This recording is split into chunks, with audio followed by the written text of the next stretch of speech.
If you're listening to this tonight somewhere under your feet, the earth is breathing, not the kind of breath that fills lungs or moves air through leaves, but a deeper rhythm, slow and steady, pulsing through layers of stone and heat. It's happening right now, in complete silence and oceans. The planet itself moves in long, unhurried waves of warmth. When we talk about volcanoes, we often think of eruptions, ash clouds, fire, destruction. But tonight, we'll turn that image over and look at its quieter side. A volcano is not just an explosion waiting to happen. It is a sign of the Earth's slow heartbeat. Each rise of magma, each shifting plate, is part of a cycle that has been going on for billions of years. It is creation, not chaos. Deep below in the mantle, a region of solid rock that moves like thick honey, heat builds from the planet's inner core. This warmth is ancient, left over from when Earth was born. Imagine that heat like the faint glow of embers under a long burning fire. The mantle doesn't rush, it drifts. Convection currents move upward so gradually that the journey from core to crust might take millions of years. In that time, continents drift, mountains rise, and life evolves on the surface, unaware of the quiet forces below. Volcanoes are simply where this inner rhythm finds a voice. They are vents through which the Earth exhales. Sometimes that exhale is a whisper, releasing gases slowly through cracks. Sometimes it's a deep sigh that builds and releases in a grand visible plume. But even then, what looks like violence is really balance, pressure finding harmony again. Think of the planet as a living system, every layer responding to the one above and below. When tectonic plates meet, they press and flex. Where they pull apart, space opens for new rock to be born. The crust is thin, fragile compared to the deep mantle, and volcanoes become its pressure valves, its gentle corrections. If you could stand safely beside a calm volcanic vent at night, you'd feel the faint hum of the ground, a vibration too slow for sound, but real enough that instruments can record it. Scientists call this volcanic tremor, and it's as rhythmic as a heartbeat, the Earth murmuring to itself. Even the magma chambers miles below move in ways that feel almost alive. Liquid rock shifts, cools, and mixes with gases. It rises and pauses, as if thinking. Sometimes it never reaches the surface at all. It simply cools underground and hardens into new stone. Quiet evidence of energy transformed, not lost. On the surface, plants grow in soils that began as volcanic ash. Entire forests take root on what once seemed lifeless. Over time, the pulse of the planet turns destruction into nourishment. That's the cycle at work, calm, patient, endlessly restorative. When you listen to the word for volcano, it's easy to imagine danger. But beneath that idea is something much gentler, a reminder that our world is not static. It's breathing, shifting, evolving in slow motion. The ground under you tonight is moving in ways you'll never feel, yet everything you see depends on it. So as you breathe, you can match that rhythm. Slow in, slow out, the same pattern that guides magma upward and brings heat to the crust. You are, in a very literal way, part of this same pulse. The next time you see a picture of molten lava winding down a slope, you might notice how calm it actually looks. Glowing slowly, moving like honey. That's the real pace of the Earth. Unhurried, steady, creative. And as this story continues, we'll follow that pulse, from the sleeping mountains and icy volcanoes to the quiet rumble beneath distant oceans. Each one part of a pattern that has no hurry, no violence, only the deep breath of a planet at peace. If the Earth truly has a pulse, then mountains are where we can almost see it. They don't rise or fall in our lifetimes, but they do move, inch by inch, breath by breath, over ages too long for clocks or calendars. When magma pushes upward, it carries part of that slow heartbeat with it, and over millions of years, it leaves behind a mountain, a frozen gesture of motion. When you look at a volcano, you're seeing a shape drawn by time. Every ridge and slope records a moment when the planet stretched or sighed. The cone of Mount Fuji, the broad shoulders of Mauna Loa, the layered walls of Etna, each formed from countless quiet eruptions, each one stacking another page in the story. At first glance, volcanoes seem still, but they are always breathing, not with lungs, but with tiny vents and cracks that let gases drift upward, steam, carbon dioxide, and traces of sulfur whisper from the earth into the open air. Sometimes these plumes are invisible, blending with clouds. Other times they catch the morning light and look like soft ribbons unspooling into the sky. To scientists, these emissions are data, hints about temperature and pressure below. But to those who stand nearby, they're a reminder that the ground is alive. On calm mornings near volcanoes, air can shimmer with heat that doesn't burn. You might see small fumaroles, openings where gas escapes softly, often fringed with yellow mineral crystals, left by the breath itself. If you listen closely, there's a low hiss, almost like the sound of wind over distant water. This isn't danger, it's continuity. The volcano exhales to stay balanced. Around these breathing mountains, life adjusts. Some plants grow thicker leaves to withstand the minerals in the soil. Some insects thrive in the warmth of geothermal fields. In places like Yellowstone or Iceland, even bacteria glow in colors that seem unreal: orange, turquoise, and gold. Pigments shaped by heat-loving life that found peace where most life couldn't. To understand how gently active a volcano can be, imagine standing near a dormant crater that releases only warmth and silence. Birds perch on its edges. Grass sways in the thin breeze rising from below. The air carries a trace of minerals, metallic, but not unpleasant. In that quiet moment, you might feel what scientists often describe as geologic stillness, the sense that immense forces are at work, yet everything appears calm. These small releases of gas keep the mountain's insides from building pressure too quickly. They're nature's equivalent of a sigh, tiny adjustments that prevent strain. Without them, the planet's energy would have fewer ways to find balance. In that way, every volcano is like a valve in a living organism, self-regulating, patient, almost considerate. Sometimes the breath of a volcano shapes the weather around it. Warm gas meeting cold air can form delicate clouds that hang just above a summit, like halos. Pilots call them lenticular clouds, poets call them crowns. Either way, they drift and dissolve as easily as thoughts before sleep. Even when dormant for centuries, a volcano's internal chambers shift slightly. Gravity, pressure, and temperature all move in rhythms invisible to us. Sensors placed on these mountains record slow oscillations, the geological equivalent of breathing in and out. In the data, it's a wave. In the imagination, it's the Earth dreaming. When you think of volcanoes again, try to picture this gentler truth, not eruptions and ash, but quiet respiration. A system so vast and stable that it takes entire ages to complete a single breath. We live in the pause between those breaths, on the surface of a world that is calm most of the time. As you listen, you can match your own breathing to it, steady, even, and unhurried.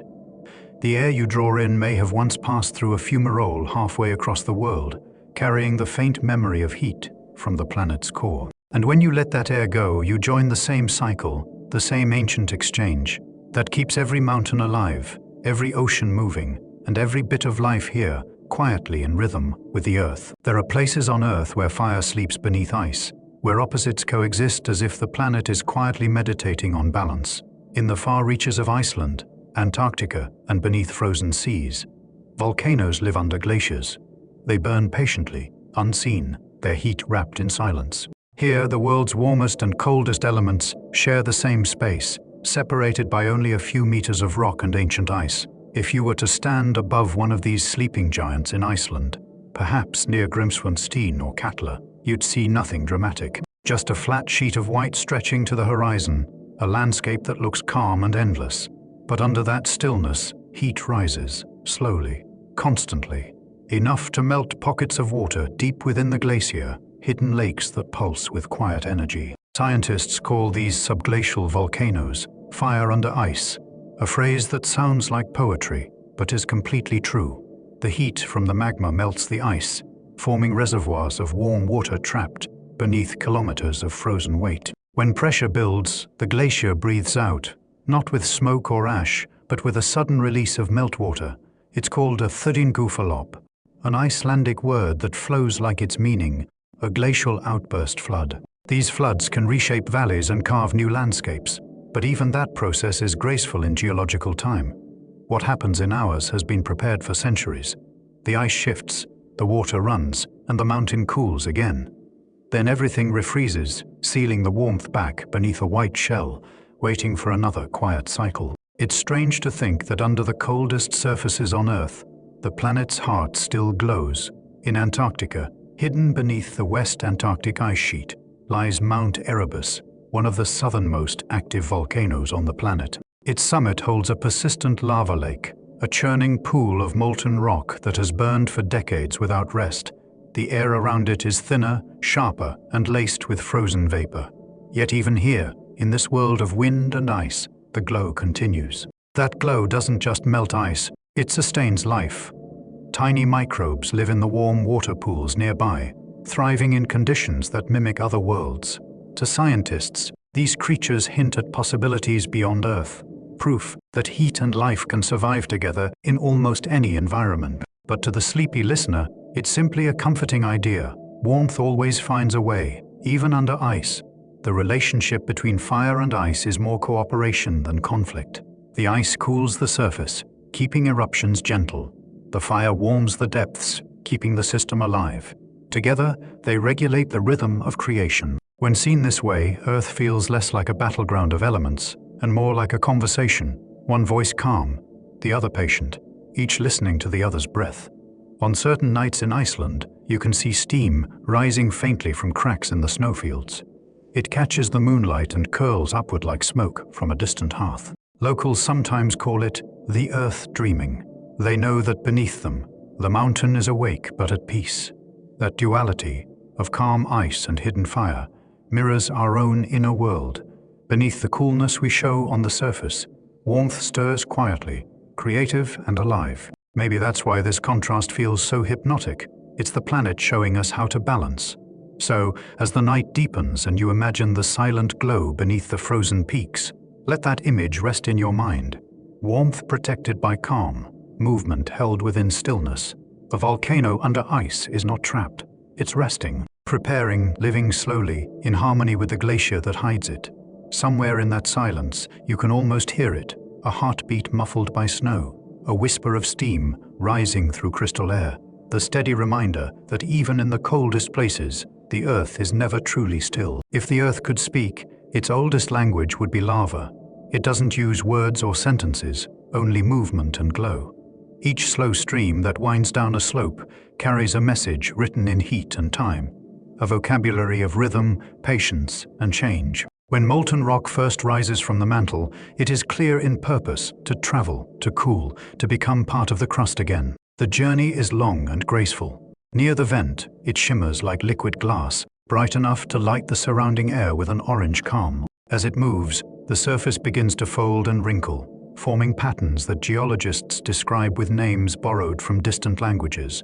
Definpipa, Ho, and Timaiti. The Hawaiian people who watched these flows for generations noticed how some lavas glided in smooth, ropey layers, twip and ho, soft and silken, while others crumbled as they moved, rough and jagged, like a broken heartbeat.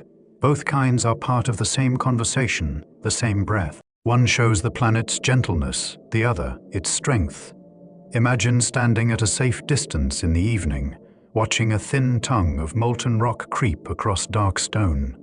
There is no roaring sound, no chaos, only a low crackle, the faint hiss of gas, the slow creation of new land. In the glow, you might notice how the edges of the flow ripple, like the surface of honey catching light.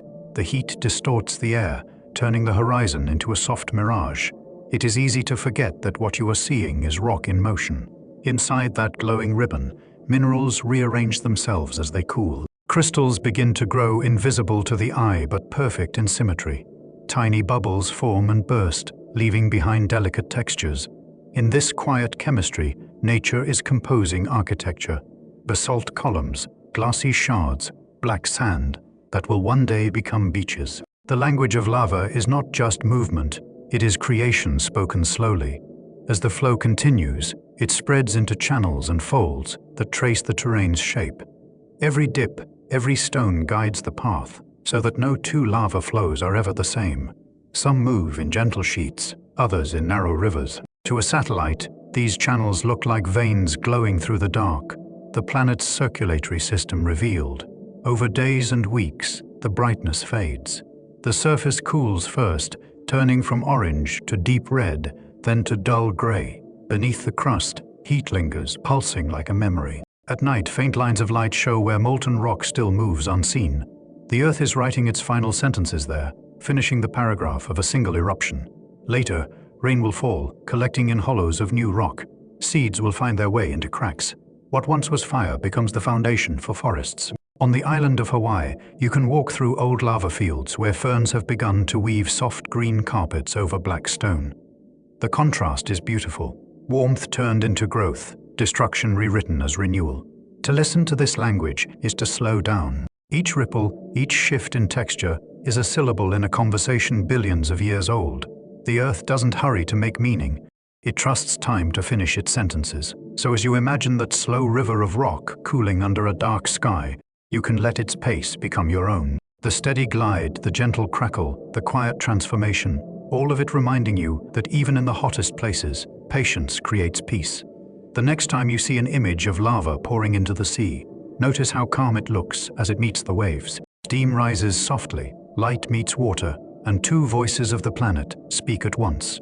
Fire saying farewell, ocean answering with a hiss that sounds very much like a sigh. Beneath the crust we live on, far below the roots of mountains and the deepest oceans, lies the mantle, a vast hidden world that never sleeps.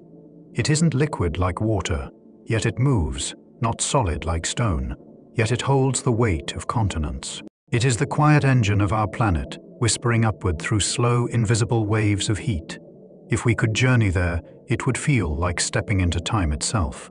The rock would seem still at first, but over ages it flows like honey, patient, heavy, unstoppable. Every grain of mineral is part of a slow dance that circulates warmth from the core toward the surface.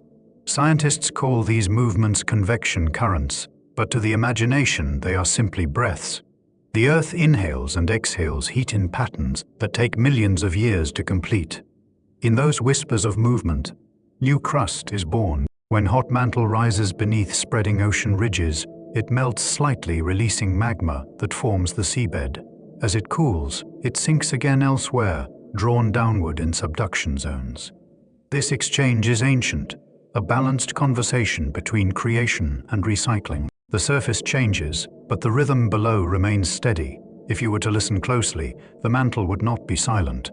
Seismic waves, vibrations from earthquakes and eruptions, travel through it, carrying information. Instruments on the surface can read these signals like echoes, allowing scientists to map places we'll never see.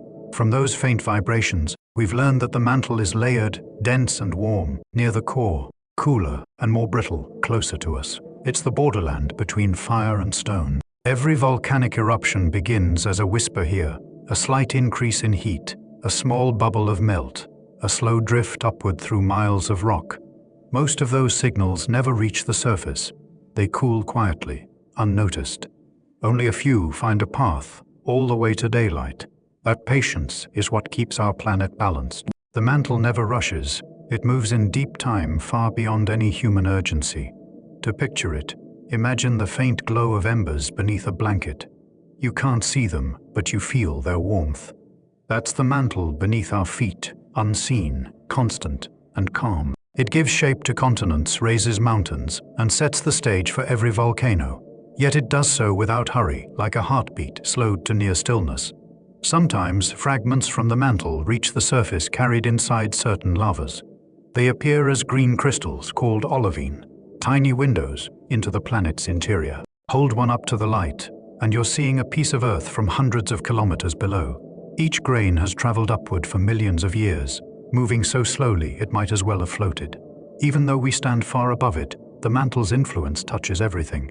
Ocean currents follow the shape of the seafloor it creates. Earth's magnetic field depends on the heat it releases. Every sunrise over mountains, every island rising from the sea, begins as energy passing through this vast layer. Without it, the world would be a quiet, frozen shell. As you breathe now, you can imagine those same long breaths happening within the planet. Heat rising, cooling, and sinking again, an endless circulation that asks for nothing. The mantle's whisper is the reason we have continents, oceans, air, and life. It speaks softly, but its language is everywhere. And if the crust is the skin of the planet and volcanoes are its heartbeat, then the mantle is the deep mind, slow, steady, and wise with age. Its thoughts take millions of years to unfold, yet every moment on the surface is shaped by them. To know that is to feel small in a comforting way. We rest on something ancient, alive, and endlessly calm. All through the crust and mantle, the planet keeps its rhythm. You can't hear it in the way you hear wind or rain, but it's there, a continuous pulse woven through rock, metal, and sea. Instruments pick up the faint tremor, low frequencies that circle the globe every few minutes. Seismologists call them Earth's free oscillations. To them, it's data. To us, it's music we can't quite hear. If you could slow time enough, the continents would appear to drift like lungs expanding and contracting. Ridges rise, trenches deepen, mountains fold and erode. It is motion measured not in seconds but in eras, a heartbeat drawn across eons. Volcanoes mark those beats. Each quiet eruption, each vent of gas, is one small thump in a pattern older than life itself. When a new island breaks the surface of the sea, it is the Earth's pulse made visible, a single note in a symphony of heat and stone. Then the lava cools, waves smooth the edges, and the note fades back into silence until the next one begins. At night, satellites record faint glows from these newborn lands. From orbit, they look like fireflies scattered across an ocean. Scientists trace their warmth, poets trace their patience. Both are right. What you see from space is the same calm persistence that keeps everything alive, pressure balanced, heat released, energy shared. Even earthquakes, those sudden reminders of power, are not anger but adjustment, the body of the planet stretching after long stillness. The vibrations travel through mantle and crust, echoing the deeper rhythm that never stops. When the waves settle, equilibrium returns, just as your own heartbeat slows after a startle. The next time you feel the ground beneath your feet, imagine that pulse moving through it, a faint vibration under soil and stone, connecting mountain to ocean floor. Every atom in your body once belonged to minerals shaped by that rhythm. Oxygen forged in volcanic gases, iron carried upward from molten depths, carbon recycled through rock and air. You are not separate from the heartbeat. You are one of its echoes. People who live near gentle volcanoes often speak of them with affection, as if describing a relative who sleeps a lot but sometimes sighs. They sense the comfort of continuity. When the ground warms in spring, when steam curls above a crater at sunrise, they know the planet is simply breathing. That knowledge can calm the restless mind. We spend our days in quick rhythms, messages, alarms, clocks, schedules. But the Earth moves to a slower meter. Listening to it reminds us that stillness and motion can exist together. That peace isn't the absence of change, but its quiet form. If you close your eyes now, you can picture the interior of the world glowing softly, not raging. Heat rises in slow spirals. Magma shifts in corridors of silence. Somewhere deep below, a droplet of molten rock begins a journey upward that will last longer than all recorded history. It will cool, harden, crumble, feed soil, and someday hold your footprint. That is how patient the planet's heartbeat is. On nights when the sky is clear and the air still, that heartbeat can almost be felt through the soles of your feet. It hums through mountains, across plains. It hums under the sea where vents release warmth into darkness. It hums under the poles where frozen volcanoes dream beneath the ice. This hum is not loud, and it never stops.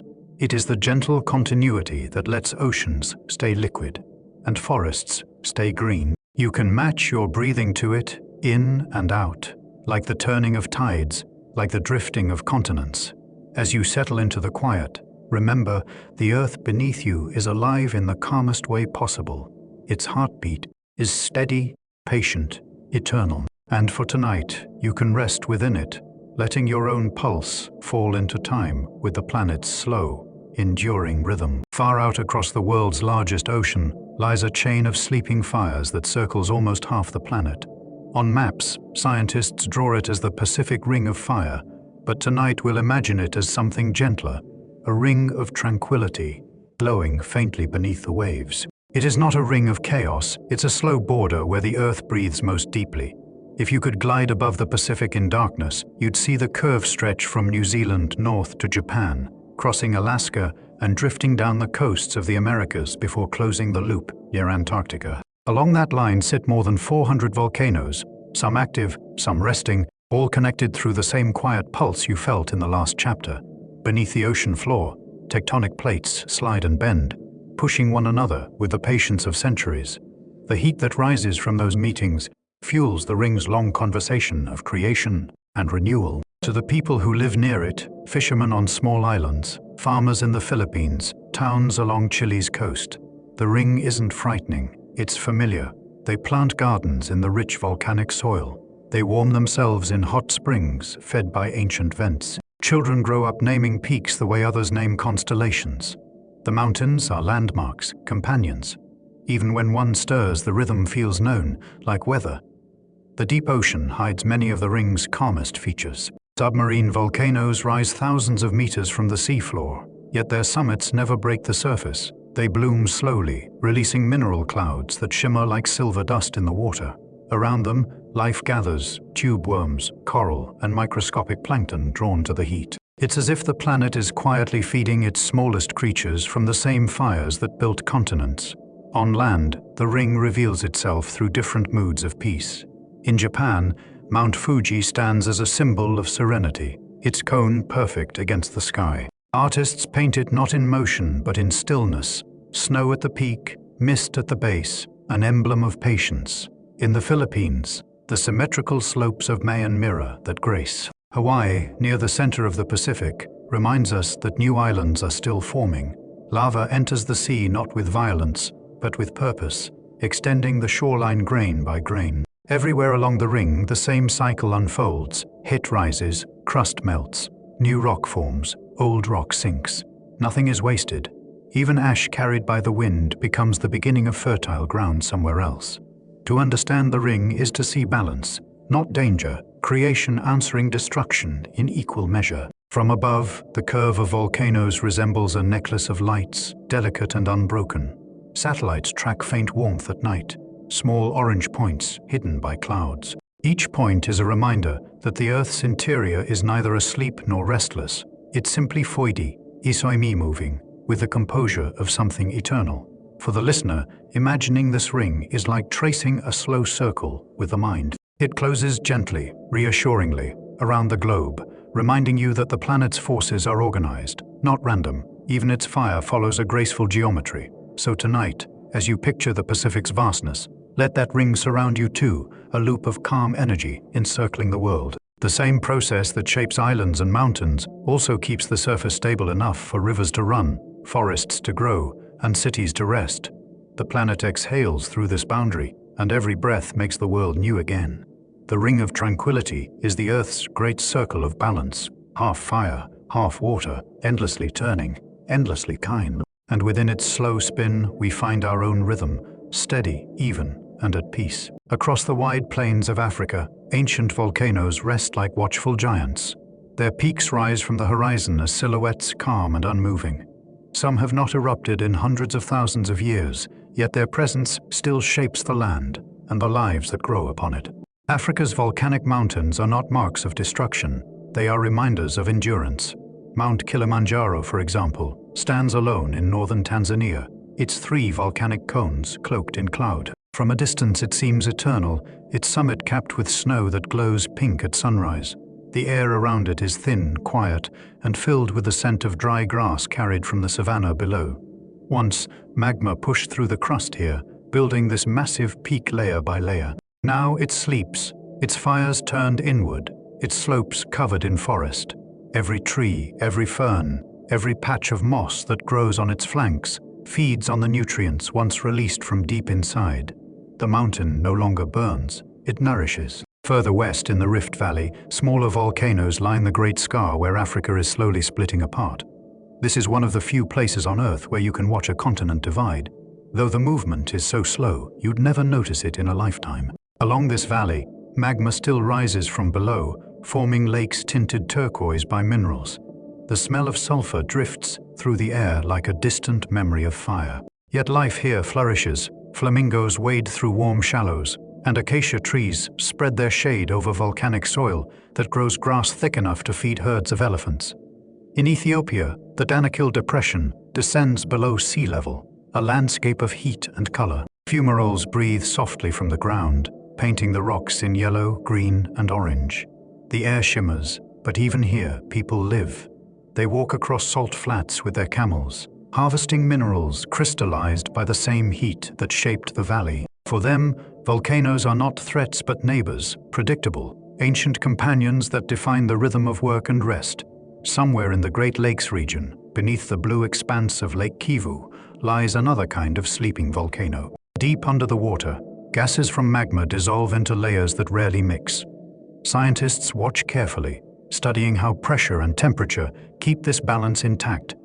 It's a quiet relationship between fire and water, held in perfect stillness. A lake mirrors the sky so completely that it's hard to tell where reflection ends and air begins. When night falls on these landscapes, the mountains fade into silhouettes against starlight. The air cools quickly, and the world feels enormous yet intimate. A traveler standing near an extinct cone might feel the faint warmth still stored in the rocks, like the memory of a handprint long. It's a gentle reminder that change can be slow, and rest can last a very long time.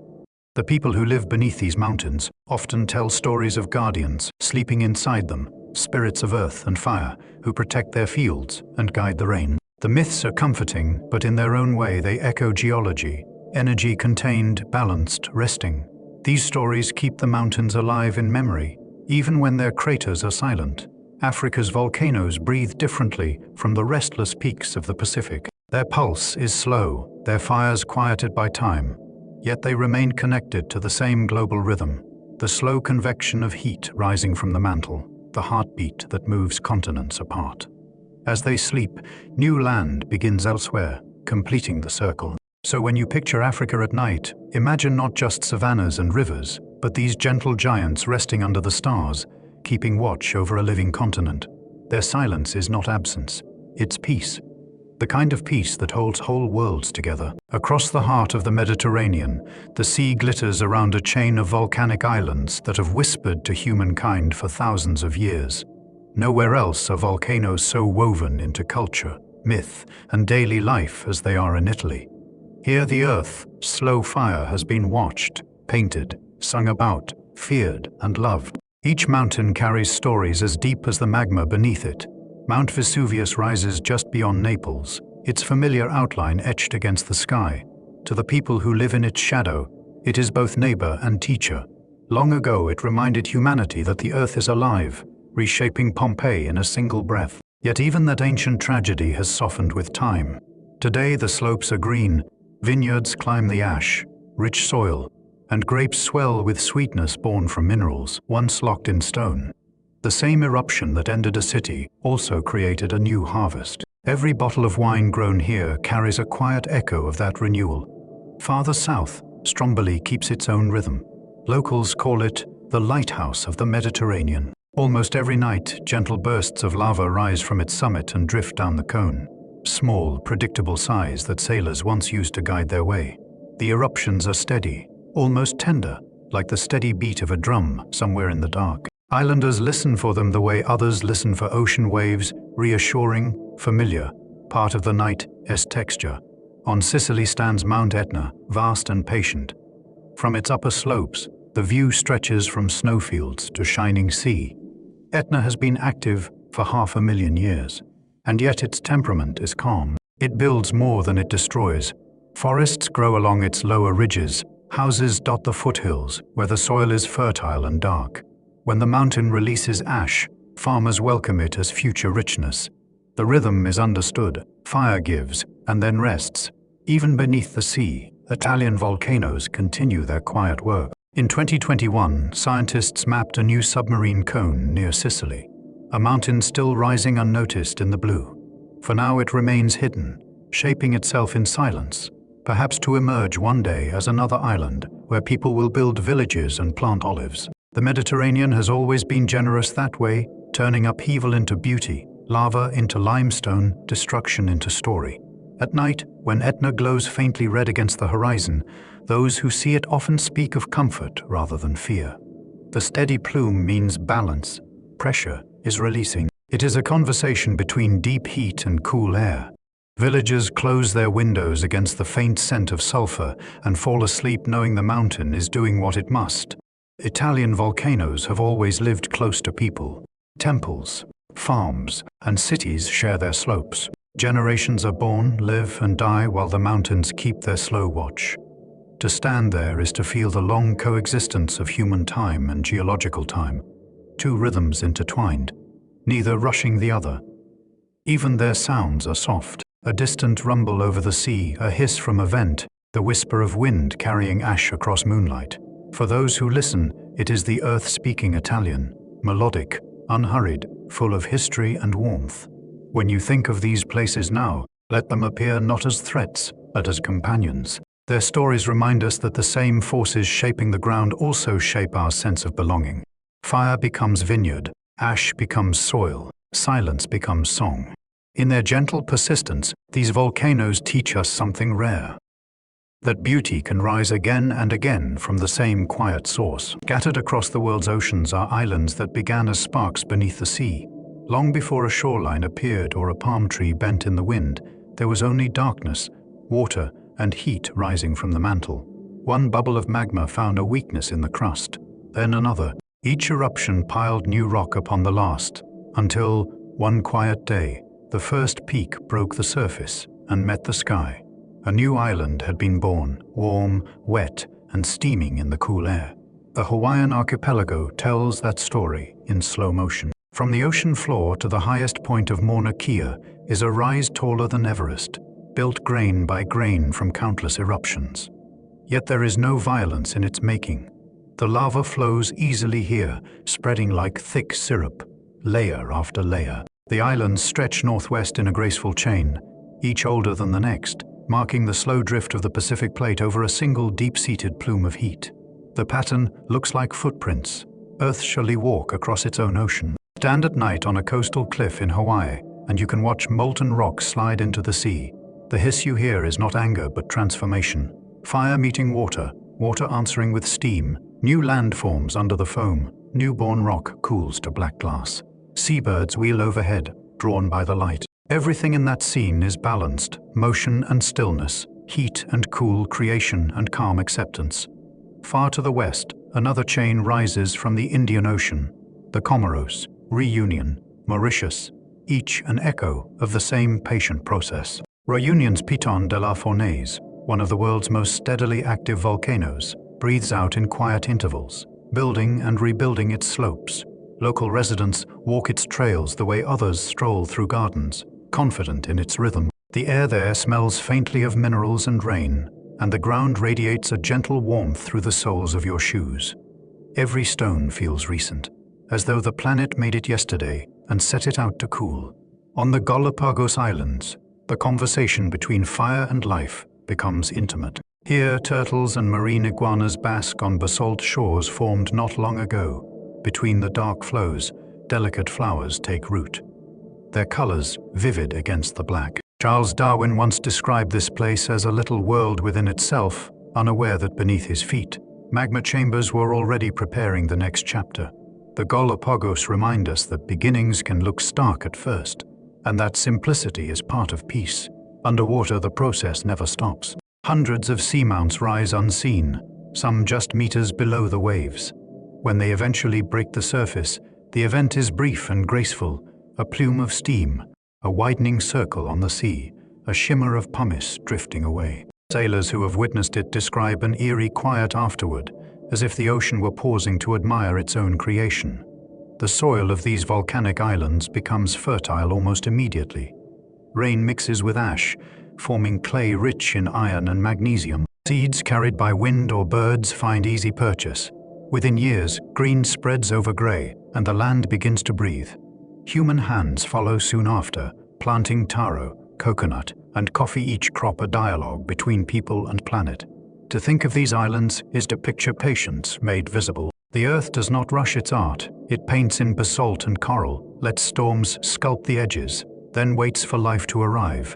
When you imagine them now, hear the steady surf against new rock, the low hum of heat beneath water. The world is still building itself, quietly, one island at a time. And somewhere, deep under the next horizon, another begins to rise, unseen, unhurried, glowing softly in the dark. In the far north, where ice sheets stretch to the horizon and daylight fades into long twilight, volcanoes still breathe beneath the cold. Their warmth is subtle, their motion hidden, but they exist, slow fires, glowing under miles of snow. The Arctic seems like a place too still for such things, yet the planet's quiet energy knows no boundaries. Even here, near the top of the world, the Earth whispers through heat. Iceland is one of those whispers made visible.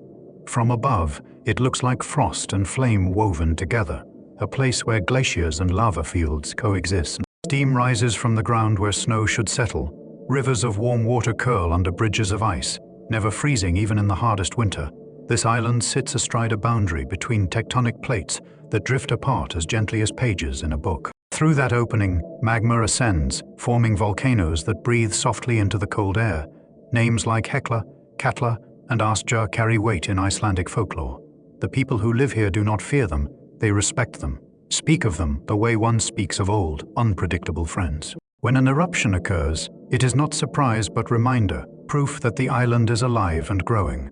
Afterward, the sky clears, the air smells faintly of minerals, and the land looks newly washed, as if the planet had exhaled and returned to calm. Beyond Iceland, hidden under Greenland's ice sheet, scientists have discovered more volcanoes, dormant cones sealed beneath kilometers of frozen weight.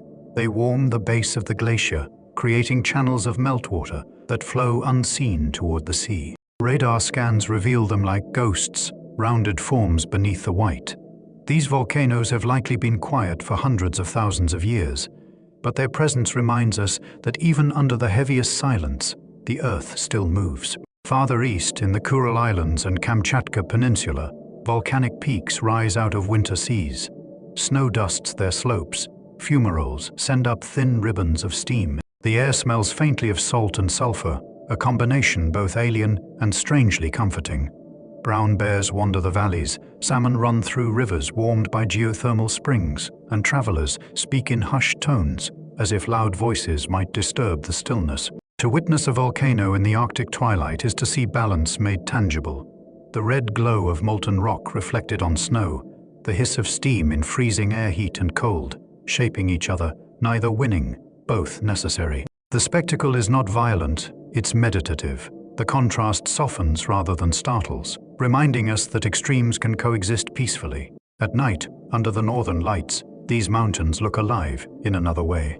Curtains of green and violet ripple above them, and for a moment the sky mirrors the earth, energy moving silently, gracefully, endlessly. Photographers often capture the two together, lava's steady orange glow beneath aurora's shifting light, and the image feels timeless, as though we're watching the planet dream in color.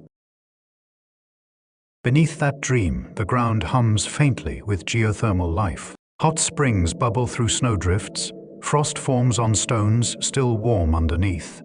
Animals gather near the warmth, finding small oases of comfort in the frozen expanse.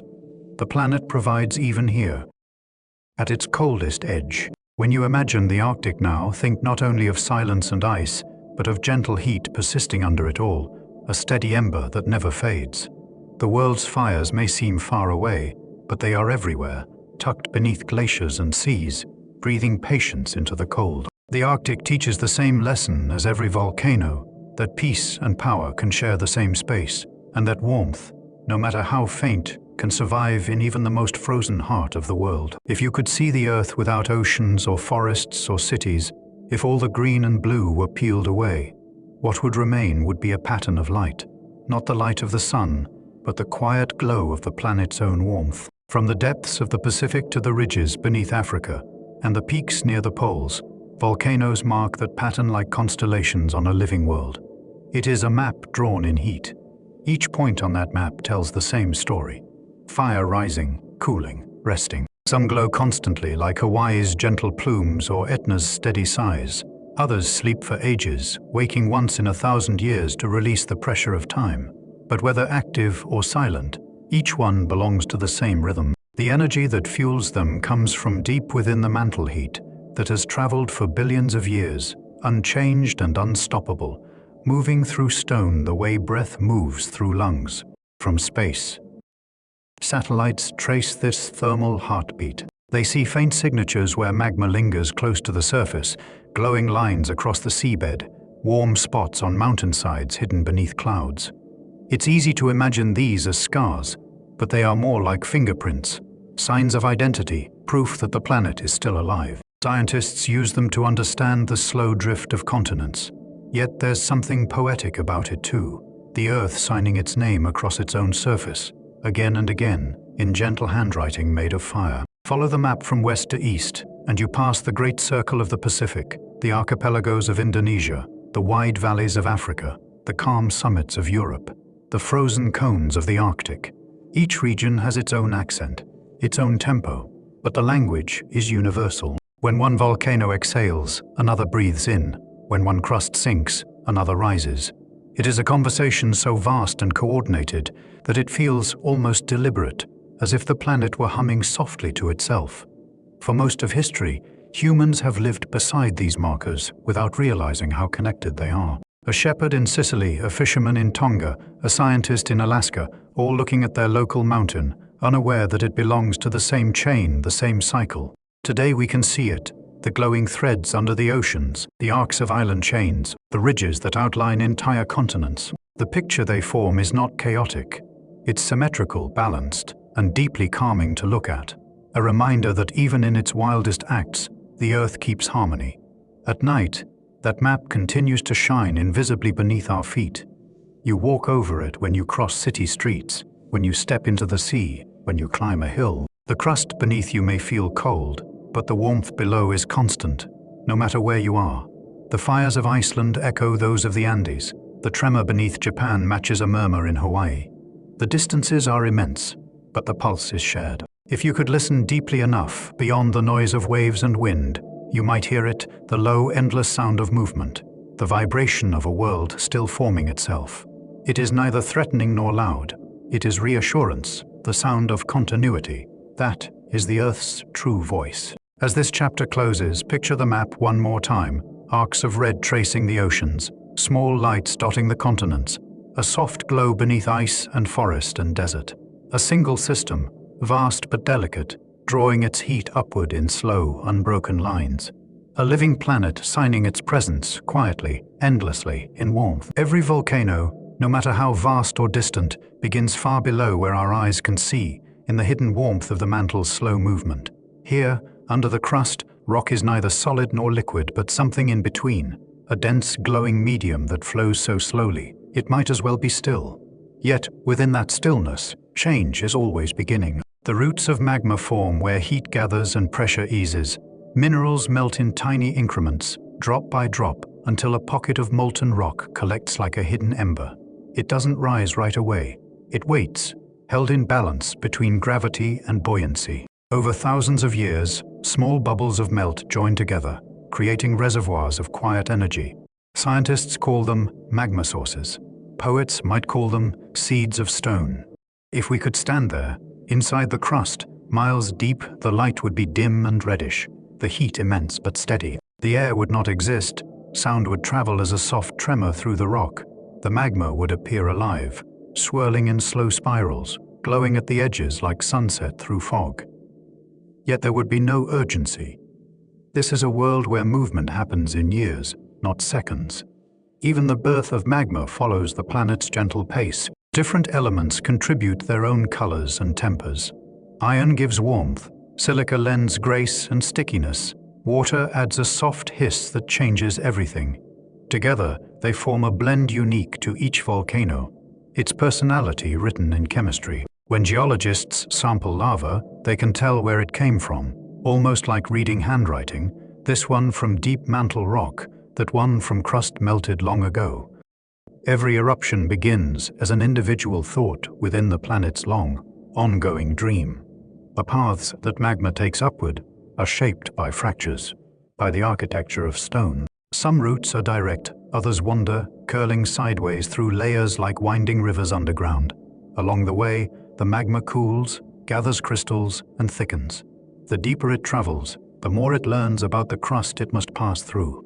Each layer leaves an imprint. In that sense, magma is both messenger and sculptor, carrying information about the depths, then rewriting the surface with what it brings. Above these reservoirs lie places of stillness called plutons, vast chambers of cooled magma that never erupted. They are invisible from the surface, yet they make up much of the continents we walk on. Mountains often rise where old magma once rested, frozen in place, uplifted by time. Granite cliffs, gleaming river stones, the bones of the planet itself, all are remnants of magma that never hurried. When seismographs record the faint echoes of motion below, scientists can tell when a new pulse of melt begins to rise. It's never sudden. First a tremor, then gases shift. The ground breathes, barely perceptibly. Often the magma stalls again, cooling quietly before it ever reaches light. Only a fraction of these movements end in eruption. The rest return to stillness, completing the cycle unseen. To imagine this process is to imagine patience itself. The Earth does not rush to create. It waits until the conditions are kind, until the path is clear. The magma will rise when it's ready, and not before. There's a comfort in that kind of rhythm, a reminder that not all growth is visible, not all creation needs an audience. So tonight, as you listen, picture the planet's interior not as chaos, but as a gentle workshop, glowing softly in the dark. Within it, the roots of magma curl and shift, forming the quiet foundations of mountains, yet to be born. Every volcano we see begins here, in stillness, a small glowing thought, rising through the depths toward the surface of the world. Above the roots of magma lies a quiet space the world rarely imagines, the magma chamber. It is not a hollow cave filled with churning fire, but a region of molten rock and crystal, suspended within the crust like a slow heartbeat caught in stone. Everything here moves, yet nothing seems to hurry. It is a place of balanced pressure against gravity, heat against cold, expansion against the calm strength of rock. If we could drift through the crust and look inside, the chamber would appear dim and glowing, its light filtered through dense vapor. The magma is thick, almost like honey, moving so slowly that a single swirl might take weeks to complete. Crystals form and melt within it, gases rise and dissolve. The chamber is alive, but its life unfolds in deep time. When magma collects, the surface above rises ever so slightly, like the chest of a sleeper taking a slow breath. When it cools or drains, the land settles again. Instruments can detect these motions, centimeters of change spread across miles of landscape. To those who study them, they are signs of the Earth's quiet pulse, messages written in elevation and slope rather than sound. Inside, the pressure builds gradually, testing the strength of the rock above. Most of the time, that strength holds. The magma thickens, cools, and becomes part of the crust, adding another layer to the planet's architecture. Only rarely does the balance tip, and even then, it is never without preparation. Before an eruption, gases begin to move, heat shifts upward, the chamber sighs. Nothing in nature truly happens without warning. The Earth always speaks first, softly. The stillness of the chamber isn't emptiness, it's equilibrium. Every bubble of gas that rises finds a place to rest. Every current of melt finds its path. It's the same principle that governs your breathing, your heartbeat, the rhythm of your thoughts when they begin to quiet. The magma chamber mirrors that calm interior of the planet, where chaos organizes itself into peace. When an eruption does occur, the chamber doesn't explode in anger. It exhales. Pressure is released, material moves upward, and once balance is restored, silence returns. The chamber refills over centuries or sleeps forever, leaving behind hardened magma that cools into new rock. The crust above heals, forests return, and the cycle continues, patience followed by renewal. Some chambers sit directly beneath volcanoes, others far away, feeding networks of vents that can stretch for hundreds of kilometers.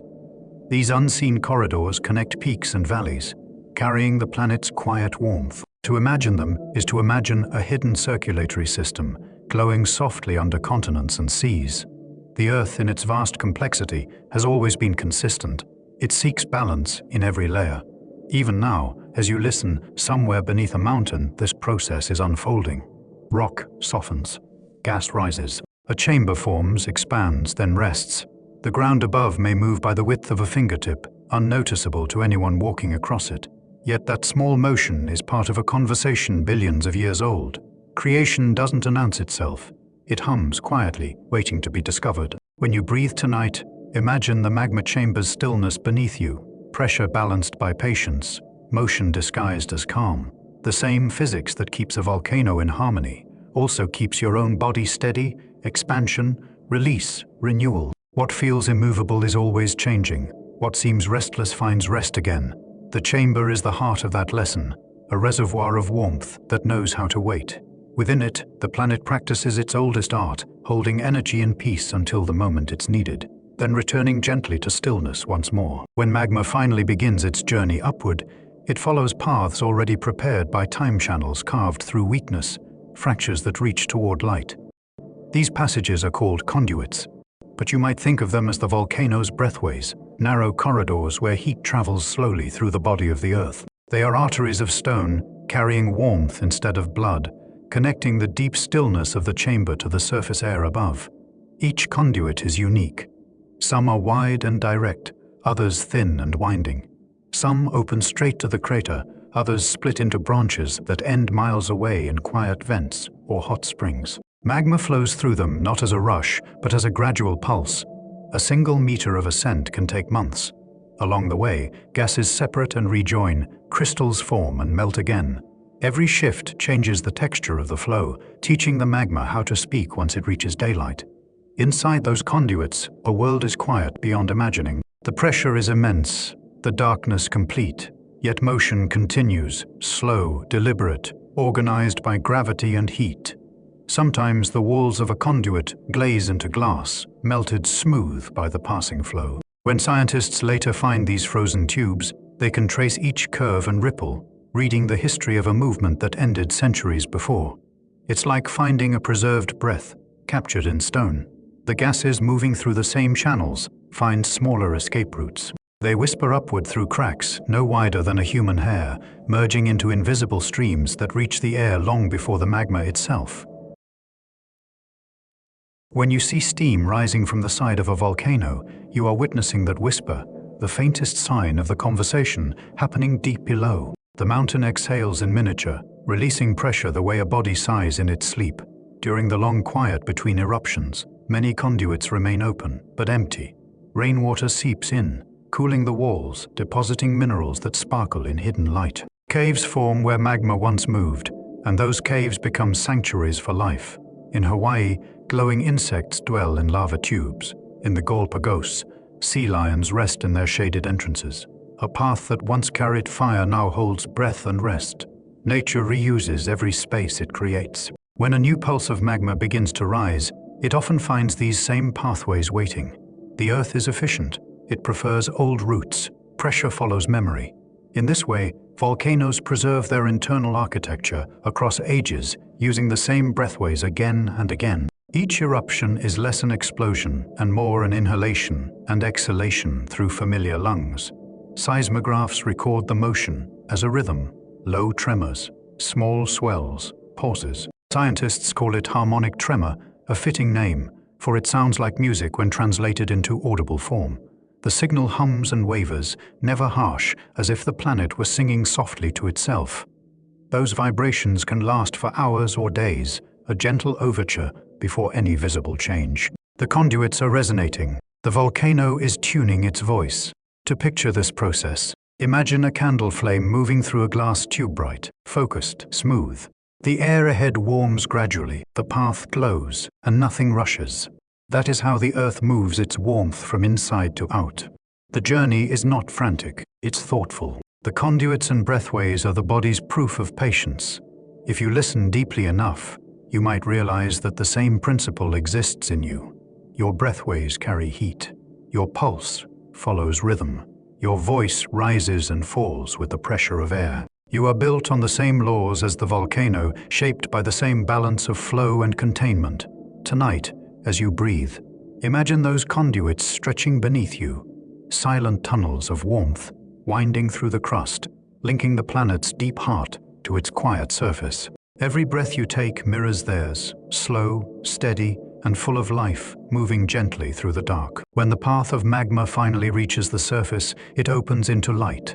What remains afterward, the hollow, the rim, the quiet bowl, is the crater, a mark of release and renewal. To stand at the edge of one is to look directly into the memory of motion, the place where the Earth exhaled and then fell silent again.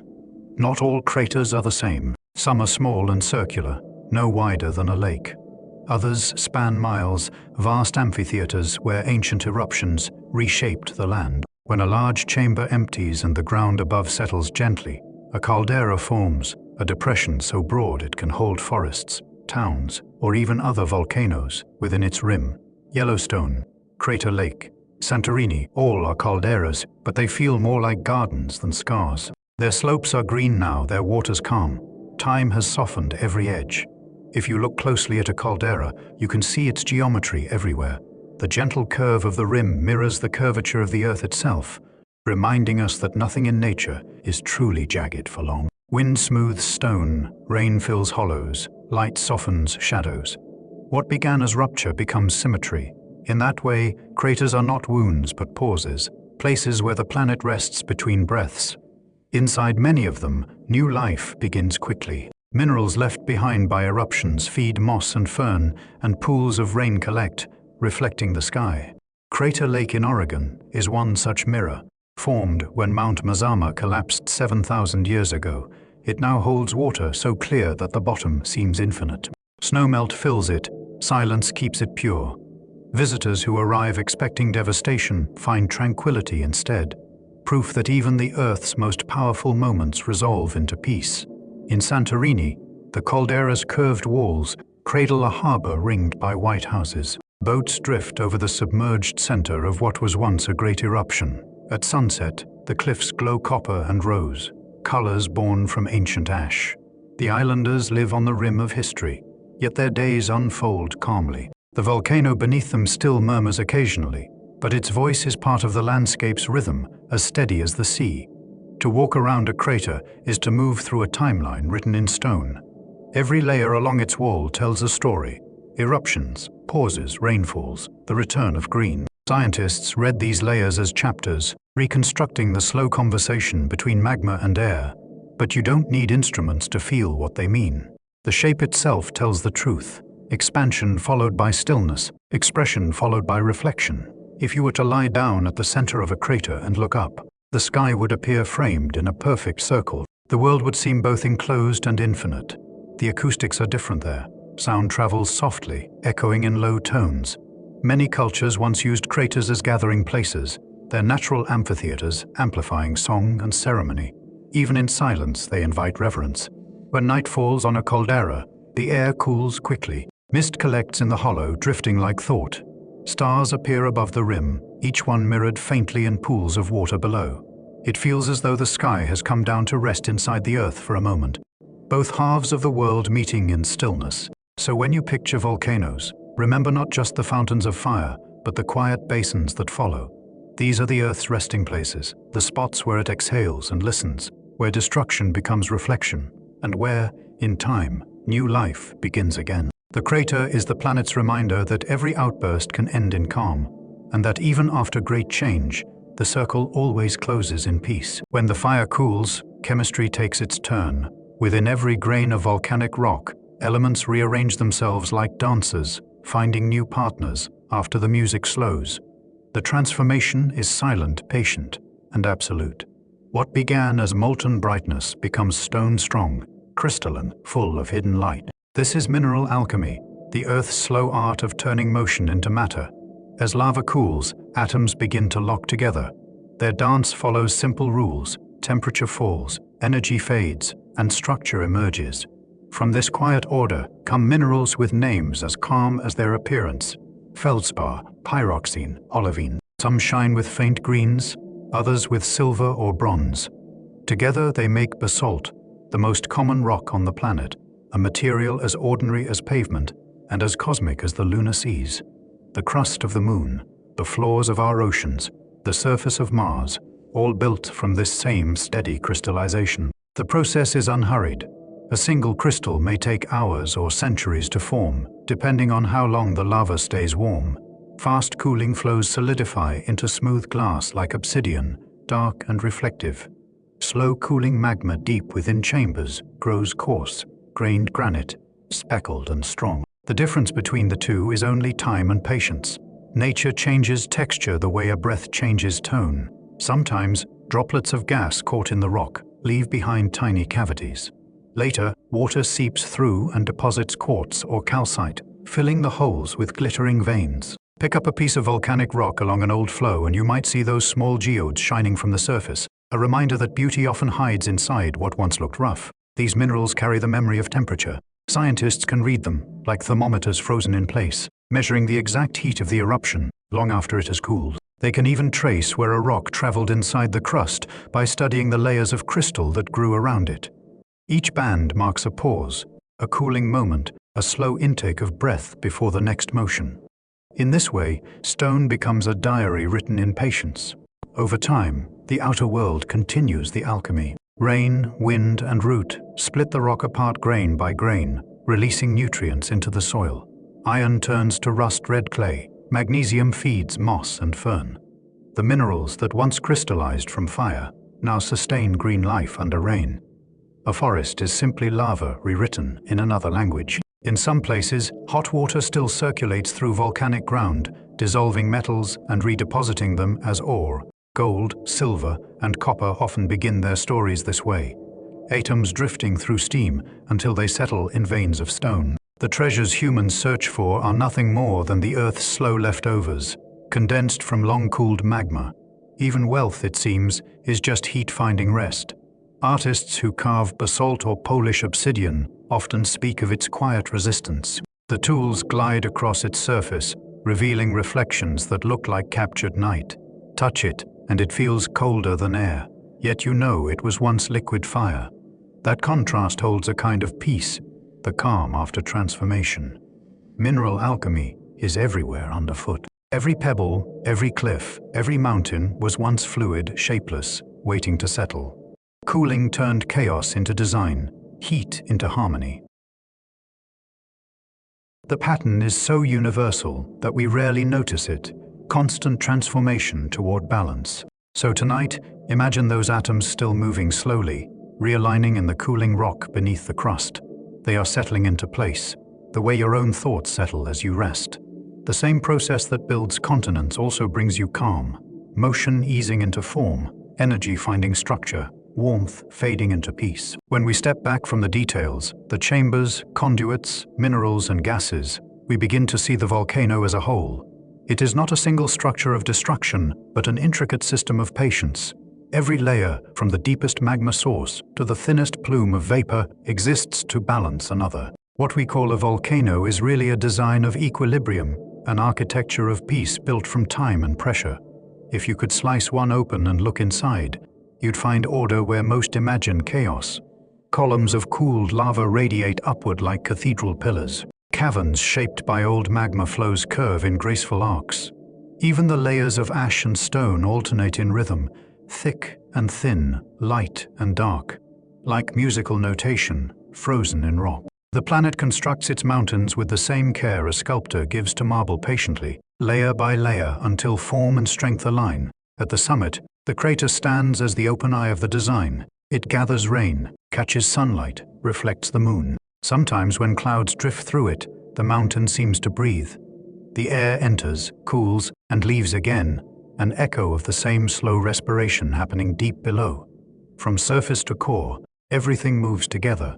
The volcano is a self-regulating system, always seeking calm. Around its slopes, erosion and life collaborate. Rivers carve soft patterns down the sides, trees anchor the soil. Moss and lichen stitch color into the gray. Birds nest in the warmth of stones, still holding yesterday's sun. The mountain doesn't resist these changes.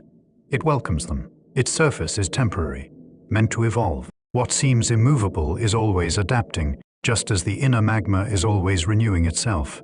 Scientists map the layers of old eruptions to understand the mountain's rhythm. Each deposit tells them how long it rested before the next breath. Some volcanoes exhale once every few years, others once in 1,000. Either way, the pattern remains constant. Tension builds, release follows, calm returns. It is the same sequence that governs tides, weather, even heartbeat. The laws are universal. The expression is geological poetry. When night falls, many volcanic peaks glow faintly, not from eruption, but from reflected starlight and heat stored in their rock. The silhouette of a cone against the horizon seems almost alive, a sleeping shape aware of its own strength. Climbers who reach these summits often speak in whispers. Even at rest, the mountains command quiet respect. The peace they emanate isn't absence, it's fullness, energy held perfectly still. If you were to trace a volcano's outline with your eyes, from base to summit and back down, you'd notice how symmetrical it feels, even when it isn't. The form itself suggests stability, like a pyramid built by the Earth for its own meditation. No matter how many times the slopes change, the shape persists. It's a reminder that balance doesn't require perfection, only continuity. The architecture of peace is found not only in volcanoes but in every process they represent: pressure seeking release, energy finding form, change leading to stillness. These are the same patterns that shape forests, rivers, and the human spirit. We rise, transform, and rest, each phase necessary, each one beautiful in its own way. So when you picture a volcano now, see it as more than a mountain of fire. Imagine it as a masterpiece of equilibrium, hot and cold, movement and rest, destruction and creation, all held within one form. Beneath its surface lies harmony, the same harmony that moves through oceans, weather, and even the quiet rhythm of your breathing. The planet has been refining this architecture for billions of years, and it works flawlessly. Every eruption is only a brief tremor in a long, calm design. Every mountain, once shaped by fire, ends in peace. And that peace, constant and deep, is what holds the world steady while we sleep above it. All through the planet's quiet layers, balance is everything. Pressure rises, heat builds, and for the most part, the Earth manages it in silence. But sometimes that balance shifts just enough for motion to find its way upward. When it does, we call it an eruption. Yet the word suggests speed, and speed is the one thing nature rarely uses. Even in its most dramatic acts, the planet moves slowly with purpose and grace. An eruption begins long before anyone sees smoke or hears a tremor. It starts deep in the crust, where magma gathers, waiting, growing lighter as gases form within it. Each bubble adds a little push, a quiet insistence to rise. Over years or centuries, those bubbles merge into pockets of buoyancy. The magma lifts, following cracks, creating space for itself, grain by grain. From the outside, the mountain looks still. Inside, a journey has begun, a migration of heat, searching for release. If you could listen at this stage, you wouldn't hear an explosion. You'd hear a hum, the low, harmonic vibration of molten rock pressing gently against its boundaries. Instruments record it as a tremor, so soft it might be mistaken for wind. The volcano is stretching, breathing in preparation.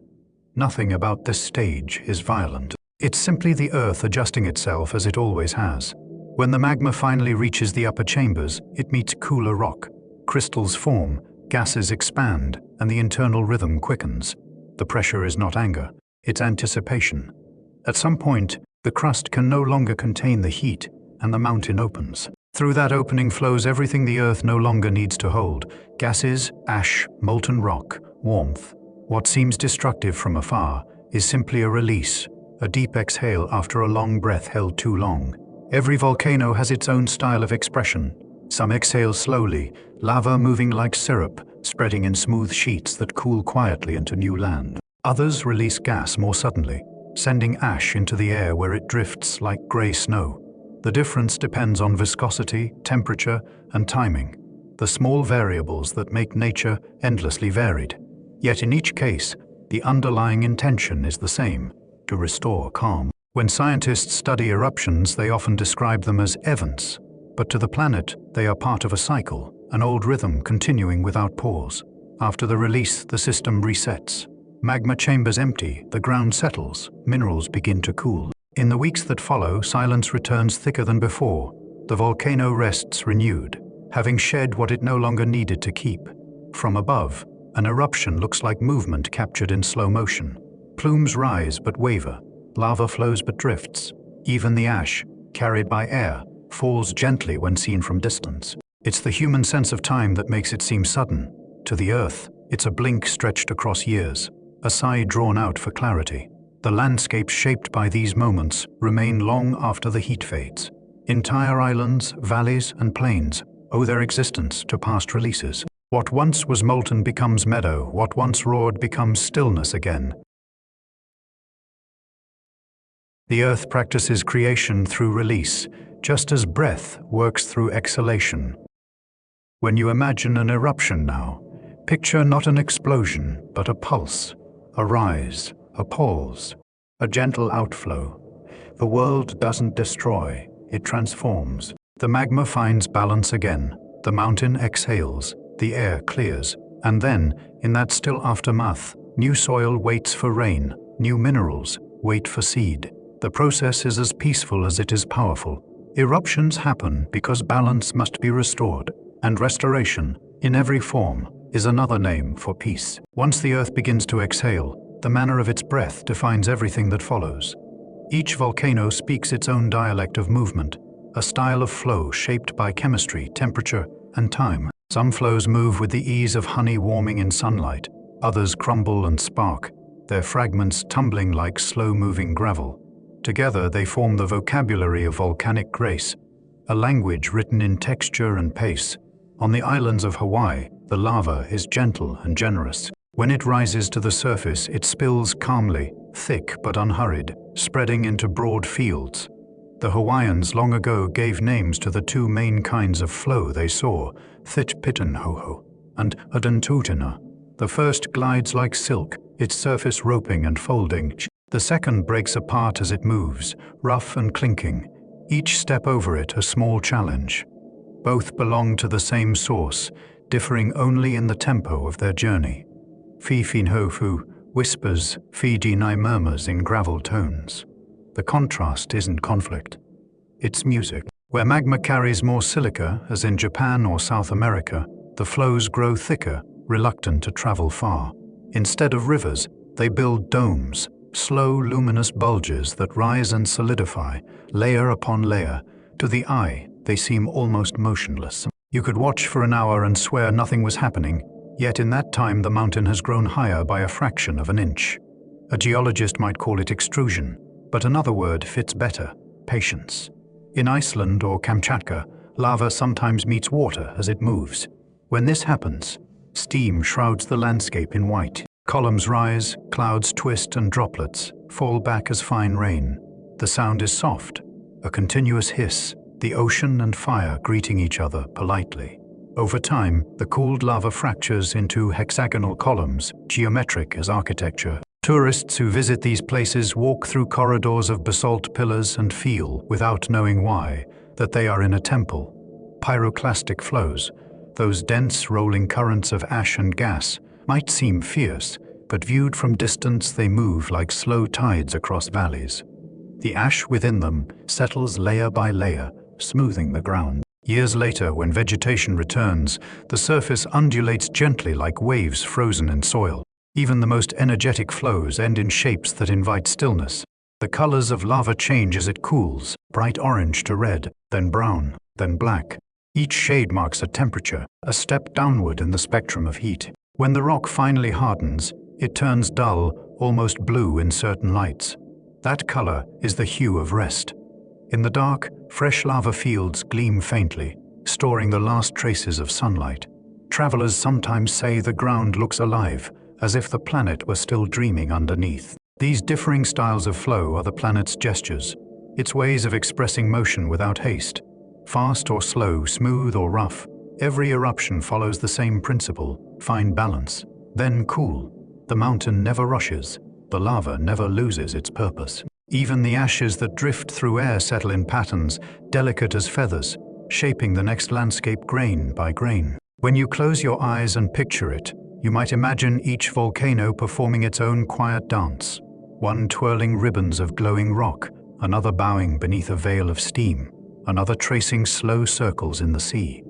The choreography never ends, though each movement is separated by centuries of calm. So the next time you see footage of lava in motion, look past the brightness. Notice the steadiness. Notice how the edges cool first, how the center stays warm longest, how nothing truly explodes. It all unfolds. That is the style of flow, energy seeking peace, step by deliberate step, until the whole mountain sleeps again. Every so often, the sky above a volcano glows not only with fire, but with light born of static and dust. For a few moments, the air flashes and hums, thin threads of electricity stitching the clouds above the crater. To many who witness it, volcanic lightning feels like the Earth's heartbeat escaping upward, a pulse bright enough to illuminate the sky, yet brief enough to leave only awe. The phenomenon begins quietly, in the rising column of ash. Tiny fragments of rock and glass rub against one another as they swirl, exchanging charge the way wool brushes against skin on a winter night. Billions of grains collide, separate, and carry opposite energies. In that turbulence, potential builds. When the difference becomes too great, the atmosphere resolves it in a blink, a discharge of light, nature's way of evening its balance once again. From the ground, the lightning appears as delicate forks threading through a plume of gray. Each bolt lasts less than a heartbeat. Yet inside that instant, the charge equalizes across miles of air. The sound that follows is softer than a storm's thunder, muffled by ash, more felt than heard. It is the planet correcting itself, returning once more to stillness. Photographers who capture these moments often describe them as surreal, lavender veins cutting through black clouds, flashes that illuminate falling ash like slow snow. The light moves too quickly for the eye to follow, yet its afterglow lingers, fading through the spectrum until the sky returns to darkness. Even amid eruption, the scene feels strangely peaceful, power condensed into elegance. In ancient times, observers believed the gods were speaking through these flashes, messages written in fire above mountains. Sailors seeing distant eruptions thought they were watching storms at sea. Today we understand the science, but the mystery remains untouched. Knowledge doesn't lessen wonder, it only deepens it. Inside the plume, lightning travels both upward and downward, connecting cloud to cloud, ground to air. Sometimes dozens of bolts appear at once, flickering silently, synchronized like the blinking of deep-sea creatures. From far away, the entire column of ash seems alive, a glowing pillar that rises and fades in rhythm. Even satellites orbiting far above can see the flashes through thin cloud layers, recording the planet's brief electric sigh. Despite their beauty, these events are fleeting. Once the eruption quiets, static dissipates, and the sky grows calm again. Within hours, the same space that burned with light becomes blue. The same air that roared becomes soft enough to carry birds. The transformation is effortless. Volcanic lightning shows that opposites can meet gracefully: fire and air, motion and rest, charge and release. It is the physical echo of every rhythm we followed so far, the build-up of energy, the moment of expression, the immediate return to balance. Even in electricity, the earth behaves like a patient teacher, demonstrating that every spark has its rest. If you close your eyes and imagine the scene, don't picture noise or fear. Picture stillness interrupted by brief light. The way a thought appears in the mind glows with clarity and then drifts away. The mountain below continues its slow breathing. The clouds above continue their drift. The flash was only a word spoken softly in an endless conversation between sky and stone. When the night finally clears and stars emerge again, it's almost impossible to tell where the lightning had been. The memory remains only in the warmth of air, the faint scent of minerals, and the renewed silence of a planet, once again at peace with itself. After the glow fades and the lightning quiets, the sky fills with something softer, dust and ash, drifting upward in slow, curling waves. From a distance, it looks like smoke. Up close, it is a cloud of countless tiny fragments, each one a memory of the molten world below. Volcanic ash is the handwriting of an eruption, the story it leaves behind written in gray script across the sky. When you picture ash, don't imagine soot or cinders.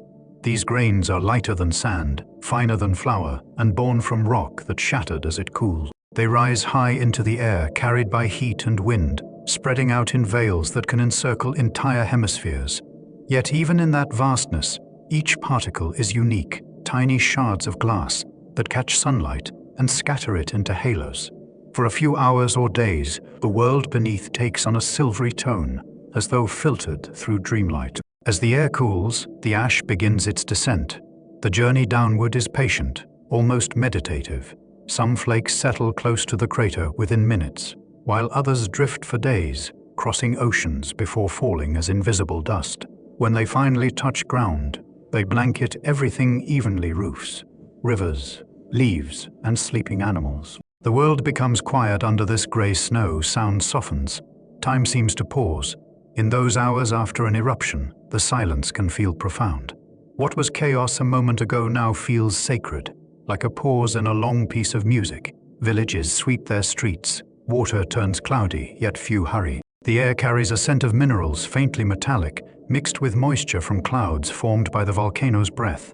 Even in that moment of aftermath, the atmosphere feels clean, as if the earth has exhaled and cleared its lungs. Under sunlight, the ash sparkles. Each grain reflects a spectrum of color: blue, silver, gold hidden within the gray. The surface of the land glows faintly, a temporary frost made of stone. It looks cold, but touch it, and you'll find warmth lingering, the heat of transformation, not yet gone. Birds return first, cautious but curious. Soon after come insects, then plants, then the quiet rhythm of daily life. What the ash leaves behind is more than beauty. It is nourishment. Rich in minerals, it breaks down over months and years into fertile soil.